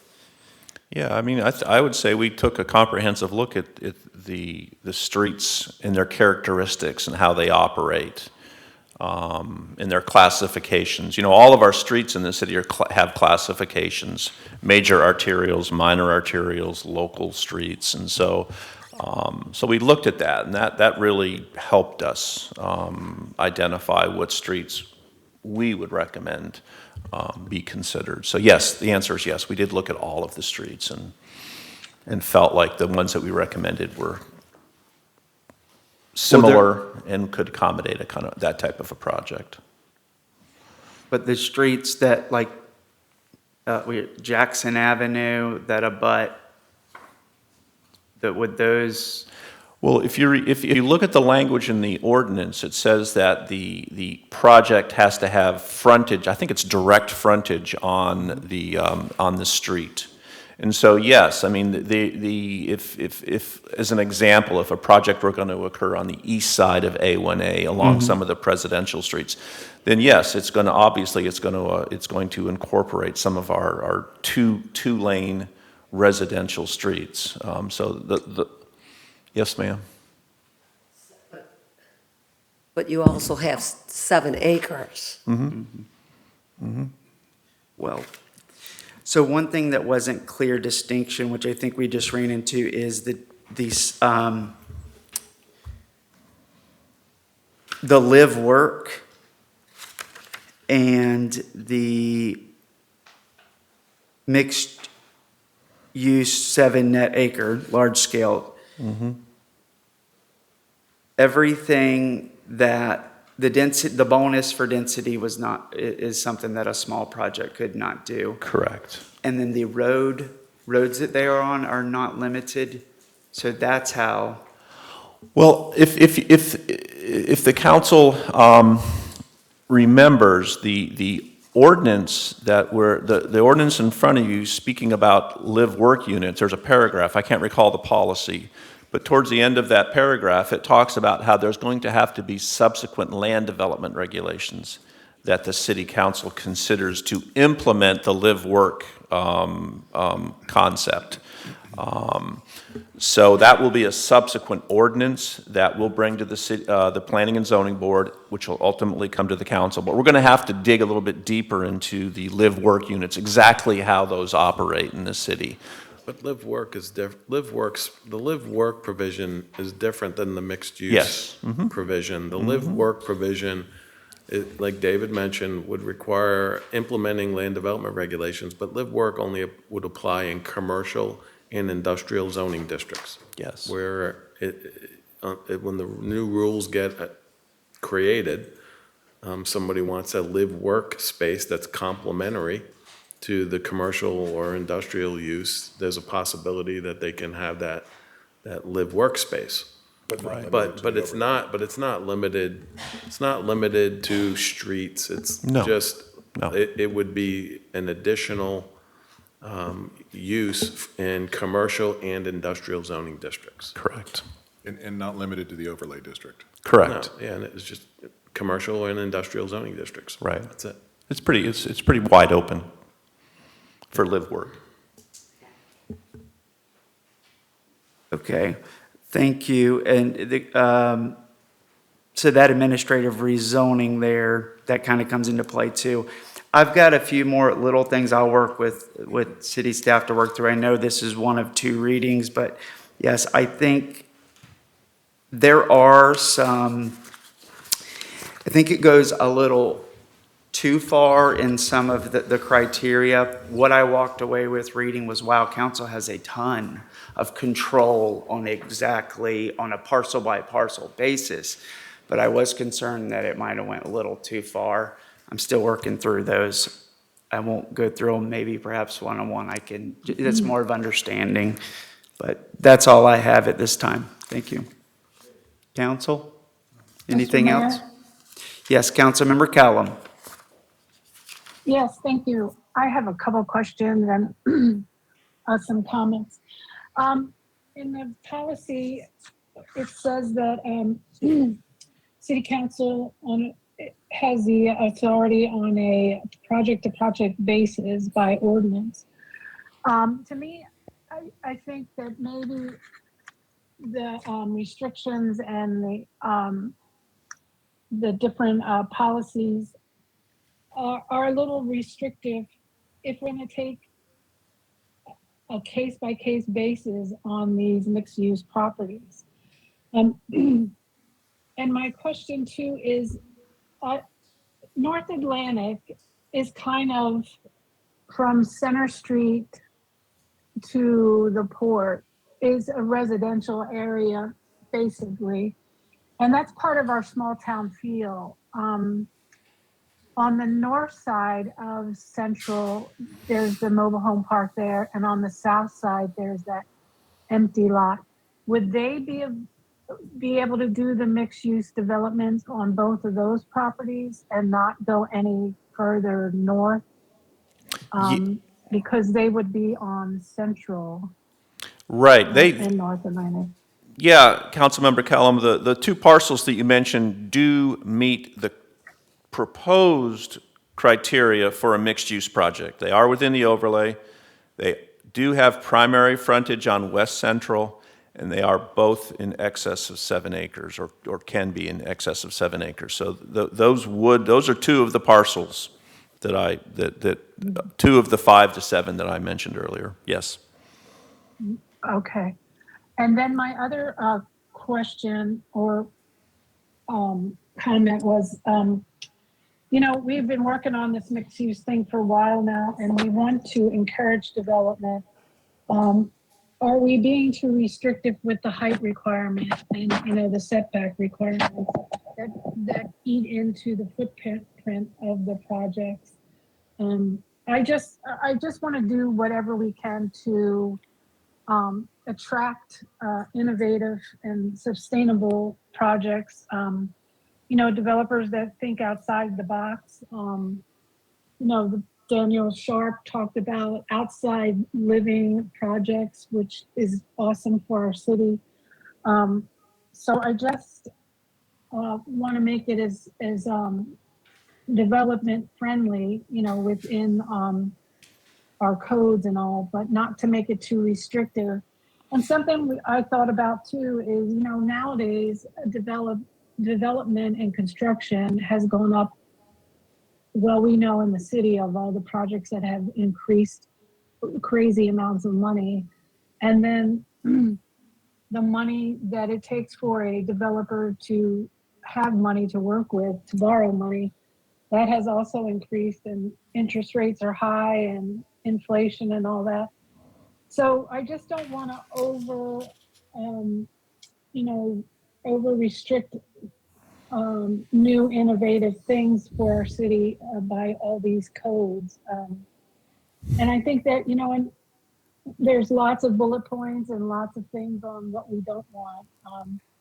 I think with our vision plan and our comprehensive plan and our resiliency plan, developers and anybody interested in our city see exactly where we want to go. And I just want to make it possible for us as a council to help developers come to our city and be a leader, you know, in our county and in the state for encouraging use and flexible space and bringing, you know, things that the services and projects that the people want. So I think, you know, in the first reading, I have some more questions and everything, but I just don't want to overcomplicate this and make it where it's not conducive to developers coming into our city and making it something really special. So that's my comments for now. Thank you. Yes, thank you. I think we heard the majority of that. Any questions for clarity? Okay, seeing none. Back to city staff. I think council, we're done at this point. Seeing no questions, any further comments from city manager? Yeah, I just want to talk about the process from here. If this does pass first reading tonight, it gets sent to Tallahassee. The DEO will have opportunity to review and comment, send those comments back to us. Council will have opportunity to review their comments before second reading. What's the likely turnaround that we'll be seeing this at second reading? I believe the state has 30 days to review our transmittal packet, which we'll send out later this week, so approximately 30 days. So probably won't get it back to the council until, won't be ready for the November, probably be December. So it goes on first reading over. Yes. Okay. I thought it was after final. Thank you for clarifying that. And then do we send it back? After approval on second reading, it would be sent back for the final formal Yes. version. Yeah, they want to take a look at what we end up doing. But you get benefit of their comments as well, sir. Yes. Thank you. Any other comments? No, sir. Good. Council? We're This looking is for- looking for a motion. I make a motion to adopt ordinance number 10-2023, amending the City of Cape Canaveral's comprehensive plan, future land use and development by establishing a mixed use land use category. I'll second. Got a motion by Councilmember Davis, second by Councilmember Willis. Any further discussion, debate, questions? I have a question, Mr. Mayor. Yes, Councilmember Kellum? If this gets approved tonight and then it goes to the state, is there, when it comes back from the state, is there a chance that we could amend anything then, or is it a done deal? Yeah, Mayor, I believe what she's asking is if the state's comments are such that the council wants to amend something in the ordinance, can we then amend it? Yes, depending, Anthony might weigh in on this, but depending on the significance of the change, it might require a re-advertisement of the ordinance. Okay, thank you. Amendments can be made before adoption. Okay, yes, because I would like to get into it a little bit more, but that sounds good. Any more questions, Councilmember Kellum? No, thank you. Okay, none either. City Clerk? Councilmember Davis? For. Councilmember Kellum? Mayor Morrison? Thank you. Mayor Morrison? 4. Mayor Pro Tem Raymond? For. Councilmember Willis? 4.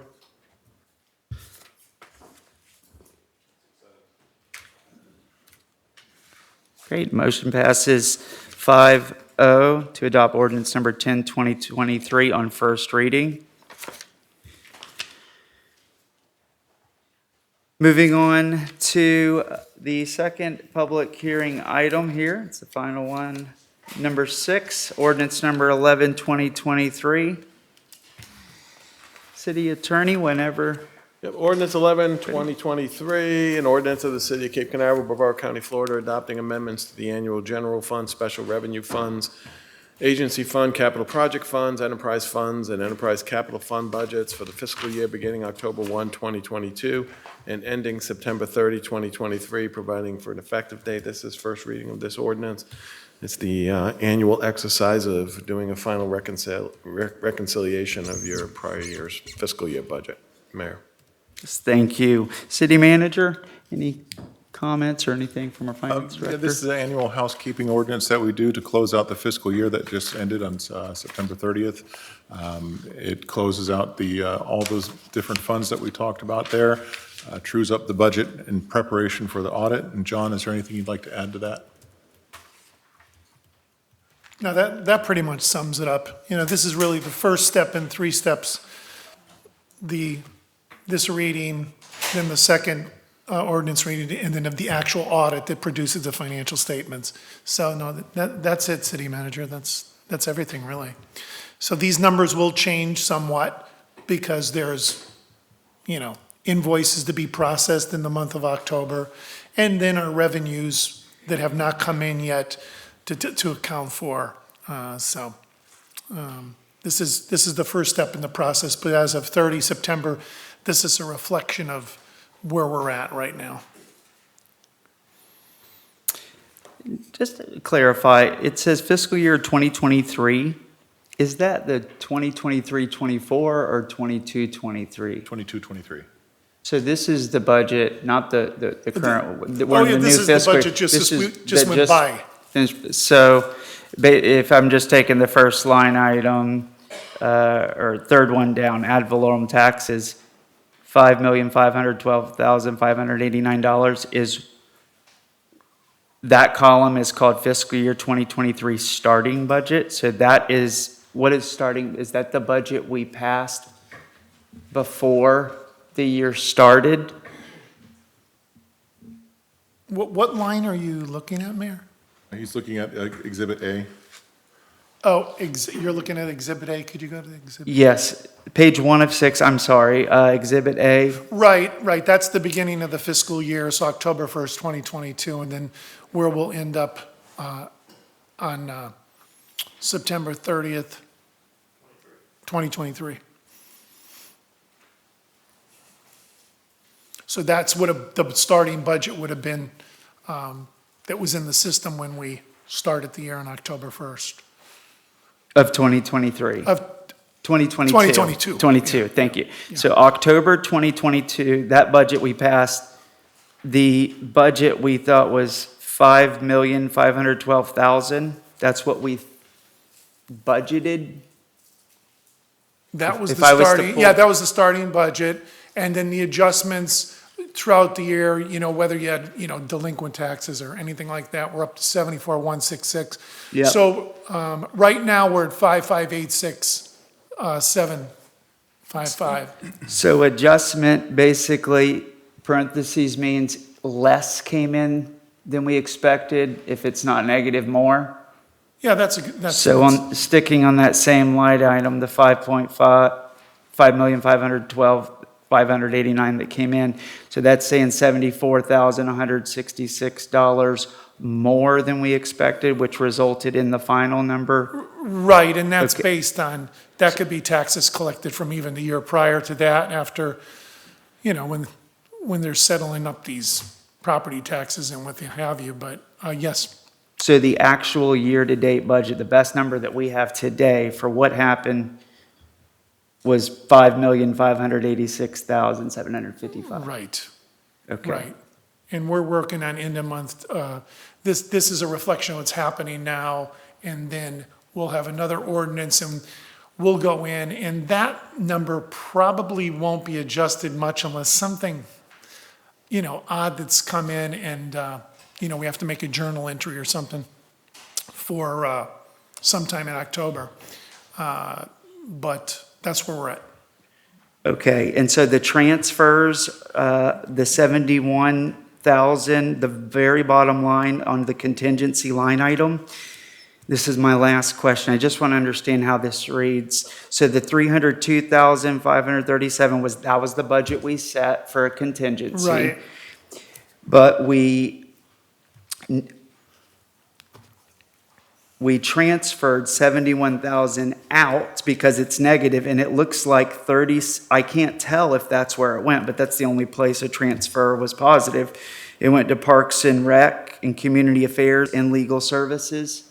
That's, you add those two together, that's $71,000, I'm assuming. Right. So it transferred out of the contingency into legal services and Parks and Rec.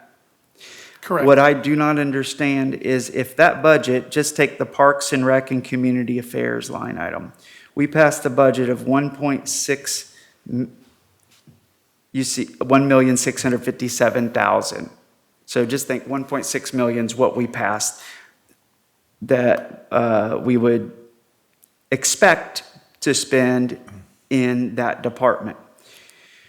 We ended up having $391,000 less that we need. We didn't need $400,000 roughly.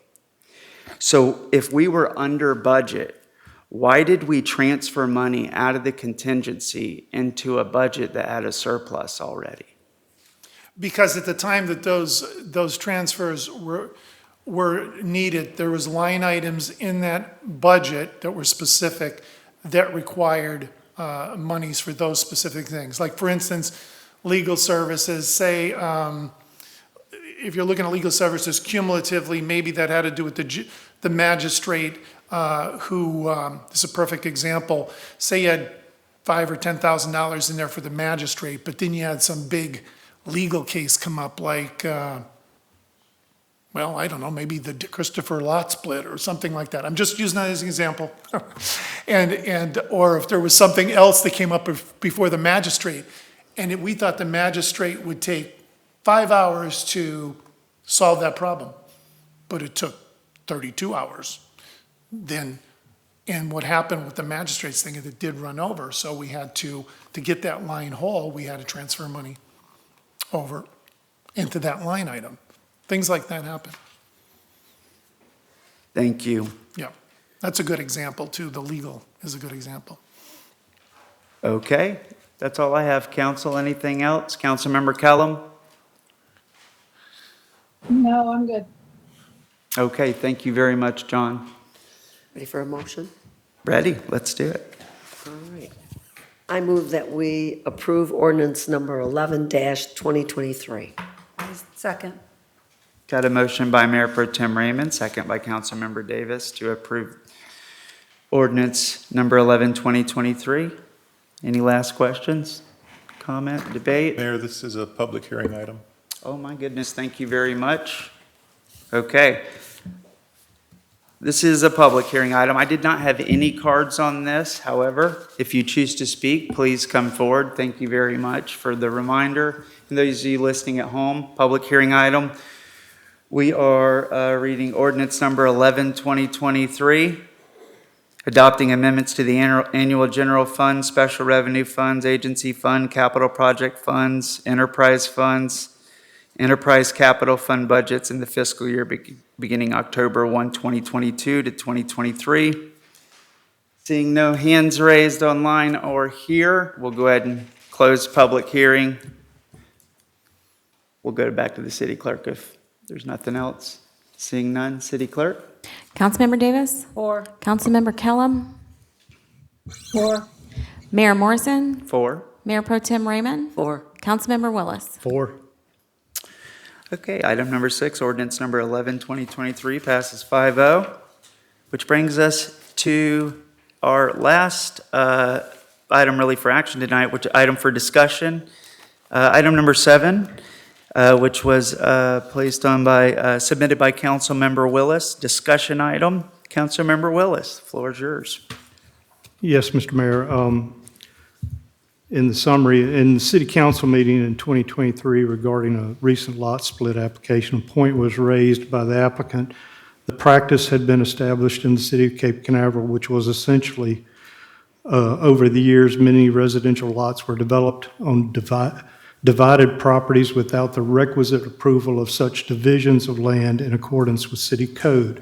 The applicant produced an exhibit indicating that the Brevard County Property Appraiser's Office records show that many reconfigured lots have been developed inconsistent with the current underlying approved plats.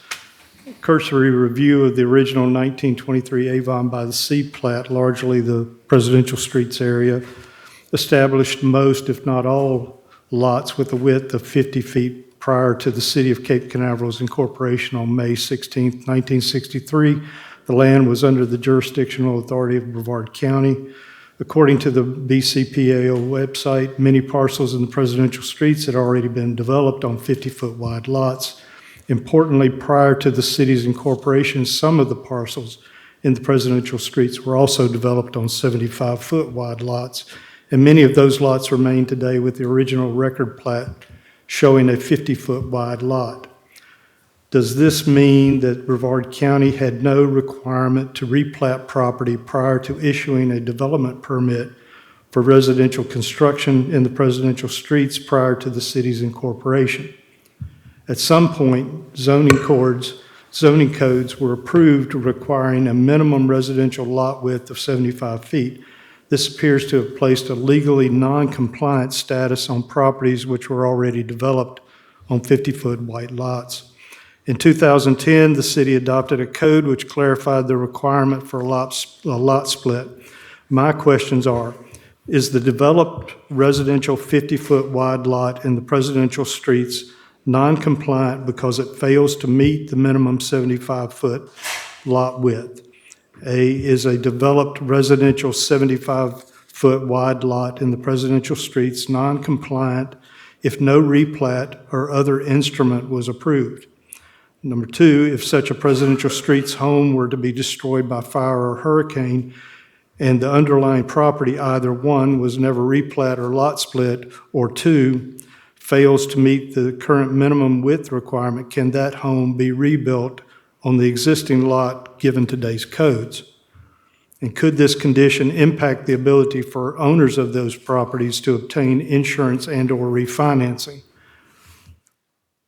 If indeed this constitutes non-compliant status, it appears that the property would need to at least obtain an after-the-fact lot split or other such approval from the city. Additionally, it may also require a variance to the width requirement. Many of these developed properties have changed ownership multiple times over the decades. It is our duty to address this not only where it occurs in the presidential streets, but everywhere it occurs in the city. It may be impractical to address these on a case-by-case basis. Rather, it may need to be addressed by a single ordinance. I'm requesting the city attorney review this issue and advise city council what options exist to address the issue to protect our citizen property rights on the developed lots. Additionally, I ask the council if there's interest in the creation of a position statement justifying how Brevard cities might jointly advocate for a procedural change to the Brevard County Clerk of Court's office to require municipal approval for divisions of land, and failing that, advocate for the BCPAO public website to place an appropriate disclaimer in a readily visible manner to adequately represent that the records displayed do not imply such municipal approval.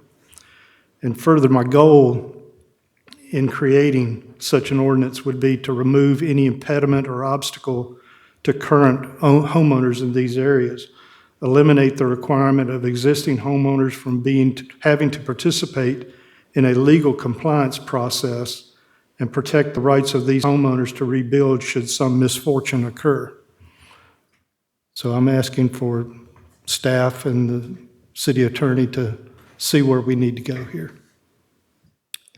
Thank you.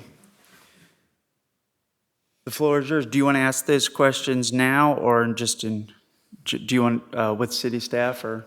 Well, I'd like to have city staff take this and see where it goes and what we can do to remedy the situation. Yes, but specifically, there's a few different things. The position statement, have we met, when's the last time we met with the clerk of courts or discussed this? I don't recall having met with him. Dave, did you meet with him on this recently? Have we ever expressed a concern to them? Yeah, I did probably 12 years ago or more, and the answer I got from them is they feel it is a constitutional right to buy and sell real property, and they're not going to do anything to interfere with that. Because I'd like to just, if it's been 12 years, that to me is the next step. Why don't we just ask them why they don't do this before going through two big steps? I mean, we're complaining about something that the clerk of courts doesn't have compatibility. I'm willing as mayor to go meet with the clerk of courts and say, but I would need instructions. And if Council Members Willis's idea of a position statement or whatever's needed, I fully support anything and everything and jump on board Yeah. to not make it bigger than it needs to be, because it is a frustration. Go back up, if you don't mind, City Clerk, to the page prior. The third question, could this condition impact the ability for owners of these properties to obtain insurance and/or refinancing? Are we aware of any claims where somebody had an insurance problem in the city of Cape Canaveral due to these circumstances? Nothing's come to my attention. I think Councilmember Willis is just trying to be ahead of it in case it happens. Well, I was trying to add, if it's historically happened, that's an issue. I know that we have insurance concerns on code enforcement issues in the Yeah. city, existing code enforcement that's not being enforced. And so what the first two, though, I'm fully interested in getting answers to these questions, and I'll support any way I can. Mayor, can I respond to your question? I am personally aware of individuals who have tried to refinance their homes with non-conforming structures and/or lots, developed lots and/or structures. And what staff is asked oftentimes is, if something happens to this home, can it be rebuilt? And then we have to provide them with the non-conforming language. And sometimes the underwriters get skittish and they will not do a refinance. Or it will not, we've actually had to, I've seen sales actually not progress because of the nonconformity issue. It's a cloud over the property. So I'm aware of it causing a problem with homeowners, property owners with sales transactions. Thank you. Mr. Mayor, Councilmember Willis, back to you. Thank you. my interest is to protect the existing homeowners and not have anything regarding the city's ordinances that prevent them from moving forward with their homes, with refinancing, with rebuilding if they needed to. Because I can envision a catastrophe. We had the fire over here in the home that affected a business. Now, I understand that property is non-conforming. Or there's some question to it. Well, Yeah, I mean. Yeah, it's a complicated That was a question situation. I had with our city managers. Do we have an example of where this happened? And that's a good, They shouldn't be held up by the city to replace their home. Yeah. but we've had 4 or 5 fires, I think, over the past. Has any of them fallen into this non-conforming status that we're aware of?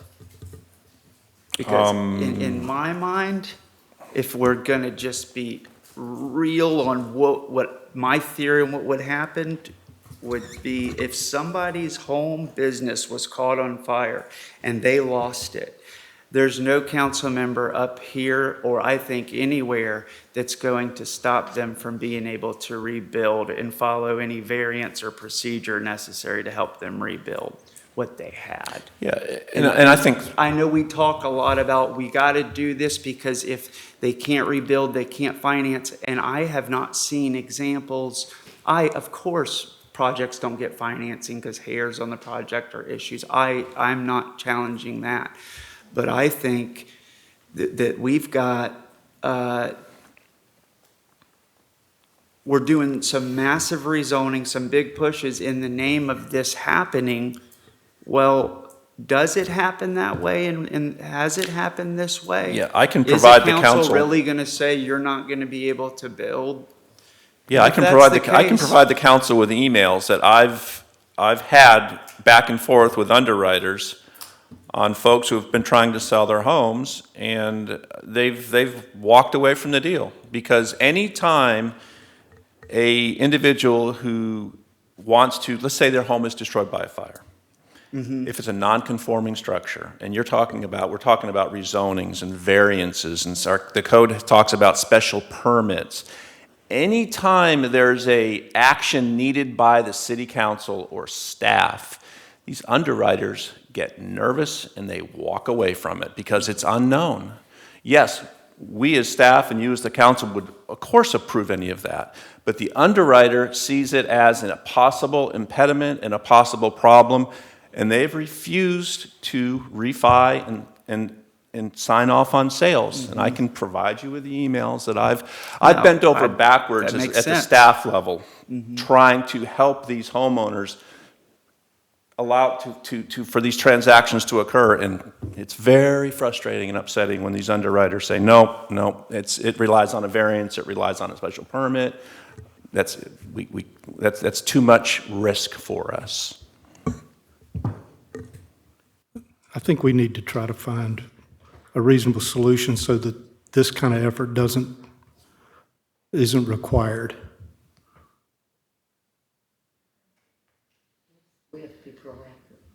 Yes, I think, do you want these questions? I'd like staff and the city attorney to look at them, come back with something Yes. for city council. Thank you. And I'm asking Dave and because there's nothing better than a real world example, right? To get behind it and understand urgency with the clerk or whoever. And I know there's a few different things happening, but Councilmember Kellum, I hear you. Yes, thank you. I agree. I think we should do what we can to help the, homeowners. And I see, if it goes back to staff and the attorney to figure out what we can do. And, maybe they can bring back examples of where it's happened at the same time they bring back the other information. So we can make a educated decisions. But I agree. I think it's something that we need to protect our residents from. Thank you. Make a motion. Well, I just want to make one other comment that this is related to developed lots and not vacant lots that are non-compliant. We're protecting homeowners as they sit. I think the other is a different issue. I understand. Okay. Yes, does anyone oppose the general? It's a great But- idea. Yeah. Councilmember Kellum, I think we heard your support. At any point you've changed your mind, just chime in. But I think we have consensus, clearly. Could I restate consensus just for the record, Mayor? Yes? My understanding is that consensus is that those three questions as presented be addressed by the city attorney and staff and brought back to this council. Further, that staff also research a current position at the city clerk, county clerk about recording without city approval. That's still the same like it was 12 years ago. Yes, just to check in. Yeah. I would imagine it is. Is that But, yeah. consensus clear for the record if that's correct? That staff contact the county clerk's office to determine if their policy remains unchanged about not requiring city approval for any lot recording. Thank you. Thank you. Okay. Hopefully that's positive, and thank you, Councilmember Willis, for putting this together and working on it. It has been one of the more agitating things. It seems so simple fix over there, and that's why, when I saw it on, I was talking with our city manager, and I got a little excited there because I want to see it changed. Okay, well, that gets us, well, hold on here. Let me, Mr. Russell, before we close on that item, you did have a comment card for item number 7. please, sir, if you don't mind. And if anyone else would like to speak on this item or on, please come forward. Raise your hand if you're joining in online. I'm Lamar Russell. I thought you were going to forget me. No, sir, I'm sorry. You always do. I came close. You always do. Today was my day. So anyway, one of you behind that podium there ought to call Bob Hogue with a phone call and ask him. He chaired as mayor a meeting to address this very situation. Now we've lost history. Go ask him. Go find out. And if you want to, give it to the P&Z board. We'll rake it up and do the homework for you. That's all I got. Mr. Russell, do you think it would be a good idea to do the homework? Is that what I'm hearing? Well, you've already given it to the city attorney and the city staff, so that's okay with me. It's work I don't have to do. Well, I know that we can't touch anything till y'all get it first usually, so I think it'd probably come your way. Yeah, depending But- on what we find and what is required, what the council wants to do with it. If it results in a land use change of any. Anyway, I don't have any more comments because Councilman Willis covered all the questions I had. Very well done, Don. Thank you. Any other comments? Mr. Mayor, I think you had a speaker card from Ms. Jackson. Thank you very much. Ms. Jackson, thank you. They slowly. Here. I want to thank you all for taking a look at that. I think that's a great idea. I know that during the lot split hearing that the Mr. DeChristopher's council brought up the fact that any of those lots that were non-conforming that had a home on them, if there was a storm or something like that, that they could be denied developing their home or rebuilding their home. So I think it's really important. I think that's a great strategy to look at to make sure that our citizens are covered in that way. So that's all I have, but I wanted to remind you, Wes, that we had that came up in that meeting. So that wasn't an example. Thank you. And if I missed anyone else, please let me know. I see no other cards.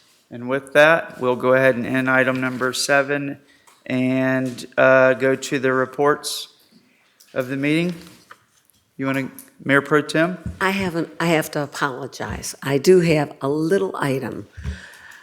I know that we have unrestricted ARPA funds, and the ARPA funds were given to the cities to help people after the pandemic. And I just wanted to bring this up. I was a little timid about it, but I thought that maybe I should. The city of Cocoa Beach has given St. Vincent de Paul and 2 other food pantries $500 a month. And we've been getting that, I think, for the last year or 2 from those unrestricted ARPA funds. And I did get the application that the city of Cocoa Beach used, and St. Vincent de Paul, for example, has received the $500 a month, and we use that in the form of an Aldi card and buy needed groceries. I think that it would be good if we could do something like this, if you approve, if you think it's a good idea. I just wanted to bring it up. Most of the people that come to St. Vincent de Paul, we're at 130 Cleveland Avenue, are Cape Canaveral residents, and we're really paying rents and utilities like crazy. And it's gotten to be quite interesting as a 1-bedroom is $1,800 a month in the city, and those landlords do keep raising those rents. It's what's going on today with inflation. So I'm asking if the city may consider the possibility, maybe doing it like we do for the business owners, for the signs and things like that, that other groups may want to apply also for this, and I did bring the copies for you to take a look at. So I'm sorry, I didn't bring this up on an agenda, but it's something that I wanted to bring up to your attention. I thought that maybe we would like to do a program also. Reports, I went to Space Coast League of Cities, and things are going well there, and I just wanted to remind people that October 25th at the Maritime Building at the port, they're going to have the representatives to talk about the priorities for Space Coast and for the different cities. And the public's invited to that. That's about it. Yes, yes. And anyone can go to talk about whatever they might want to. But remember, I think that you had to give that to the assistant there at the representative's office. Okay? That's it. Thank you. Thank you. I just have a quick one. I was also at the Space Coast League of Cities, and we've done a lot with the coyotes and the wildlife and stuff. There was a representative there that night and did a speech, and she requested that all the cities put this on their website. It's what to do when you come across an animal. And I know City Manager, you had requested, so I'll just pass this down to you. So it's just something I'll just add on. That's great. Was it seem like other cities were dealing with the coyotes too? Yes. Being Yeah. that it was a top. We're not the only ones, so I That just was, thought Thank I'd you. pass it on. the wildlife people. Yeah. Florida Wildlife, FWC. Florida Wildlife. Councilmember Willis? Yes, city manager and Lexi Miller and Kyle Harris and I met with FDOT representatives last Friday regarding potential for crosswalks out here along A1A. It was a good meeting. A lot of information was exchanged. They got a better feel for what we're planning along this stretch and what is potentially going to happen as far as development and additional residents potentially needing to get across the street. So they were receptive and conversations are moving forward. So that's. Thank you. Councilmember Kellum? Thank you, Mayor. I don't have anything at this point. Thank you. I think we should express to Councilman Kellen that we hope that she gets well soon and that she will be back here hopefully next month. Thank you. Yes, I echo that as well. Get well, Councilmember Kellum, and wish health and happiness to this entire council and community staff.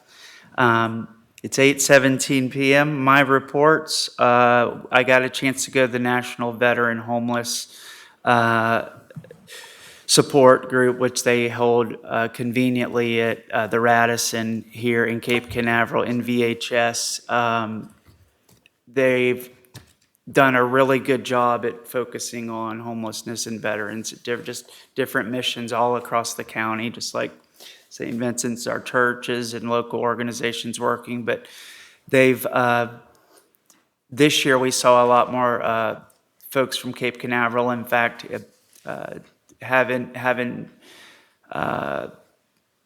Levis Adamany was there as a Gold Star family, and just being there with the veterans and seeing what that organization does here locally is exciting to help those folks who don't want to be there transition. But that's something that I wanted to share with you as we move forward next year. We don't want them to leave Cape Canaveral, so mark your calendars. Usually around October, they'll mail invitations to you. You might get them, and I highly recommend considering going to that event and helping them raise awareness. But with that, thank you all for everything. As always, I hope everyone has a good rest of the week. And any final reports from city managers? Very quickly, the Civic Hub Workshop is scheduled for next Wednesday right here in this council chambers at 1 o'clock. Coffee with the city manager this Friday at 10 o'clock, Manatee Sanctuary Park. And I want to ask Dave if he wouldn't mind bragging about accomplishment of one of your employees. Yeah, definitely. Lexi Miller, who is our PE in training, passed.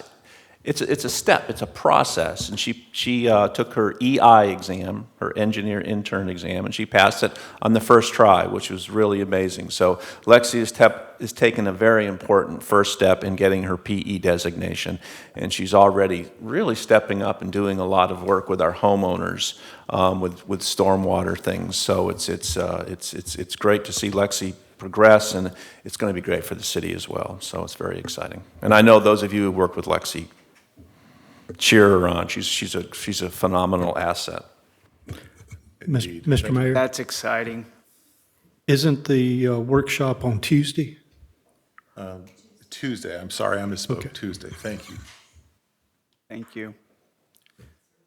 City Attorney, any comments? City Clerk's Office? Good. Brevard County Sheriff's Department have any updates for us? Thank you very much.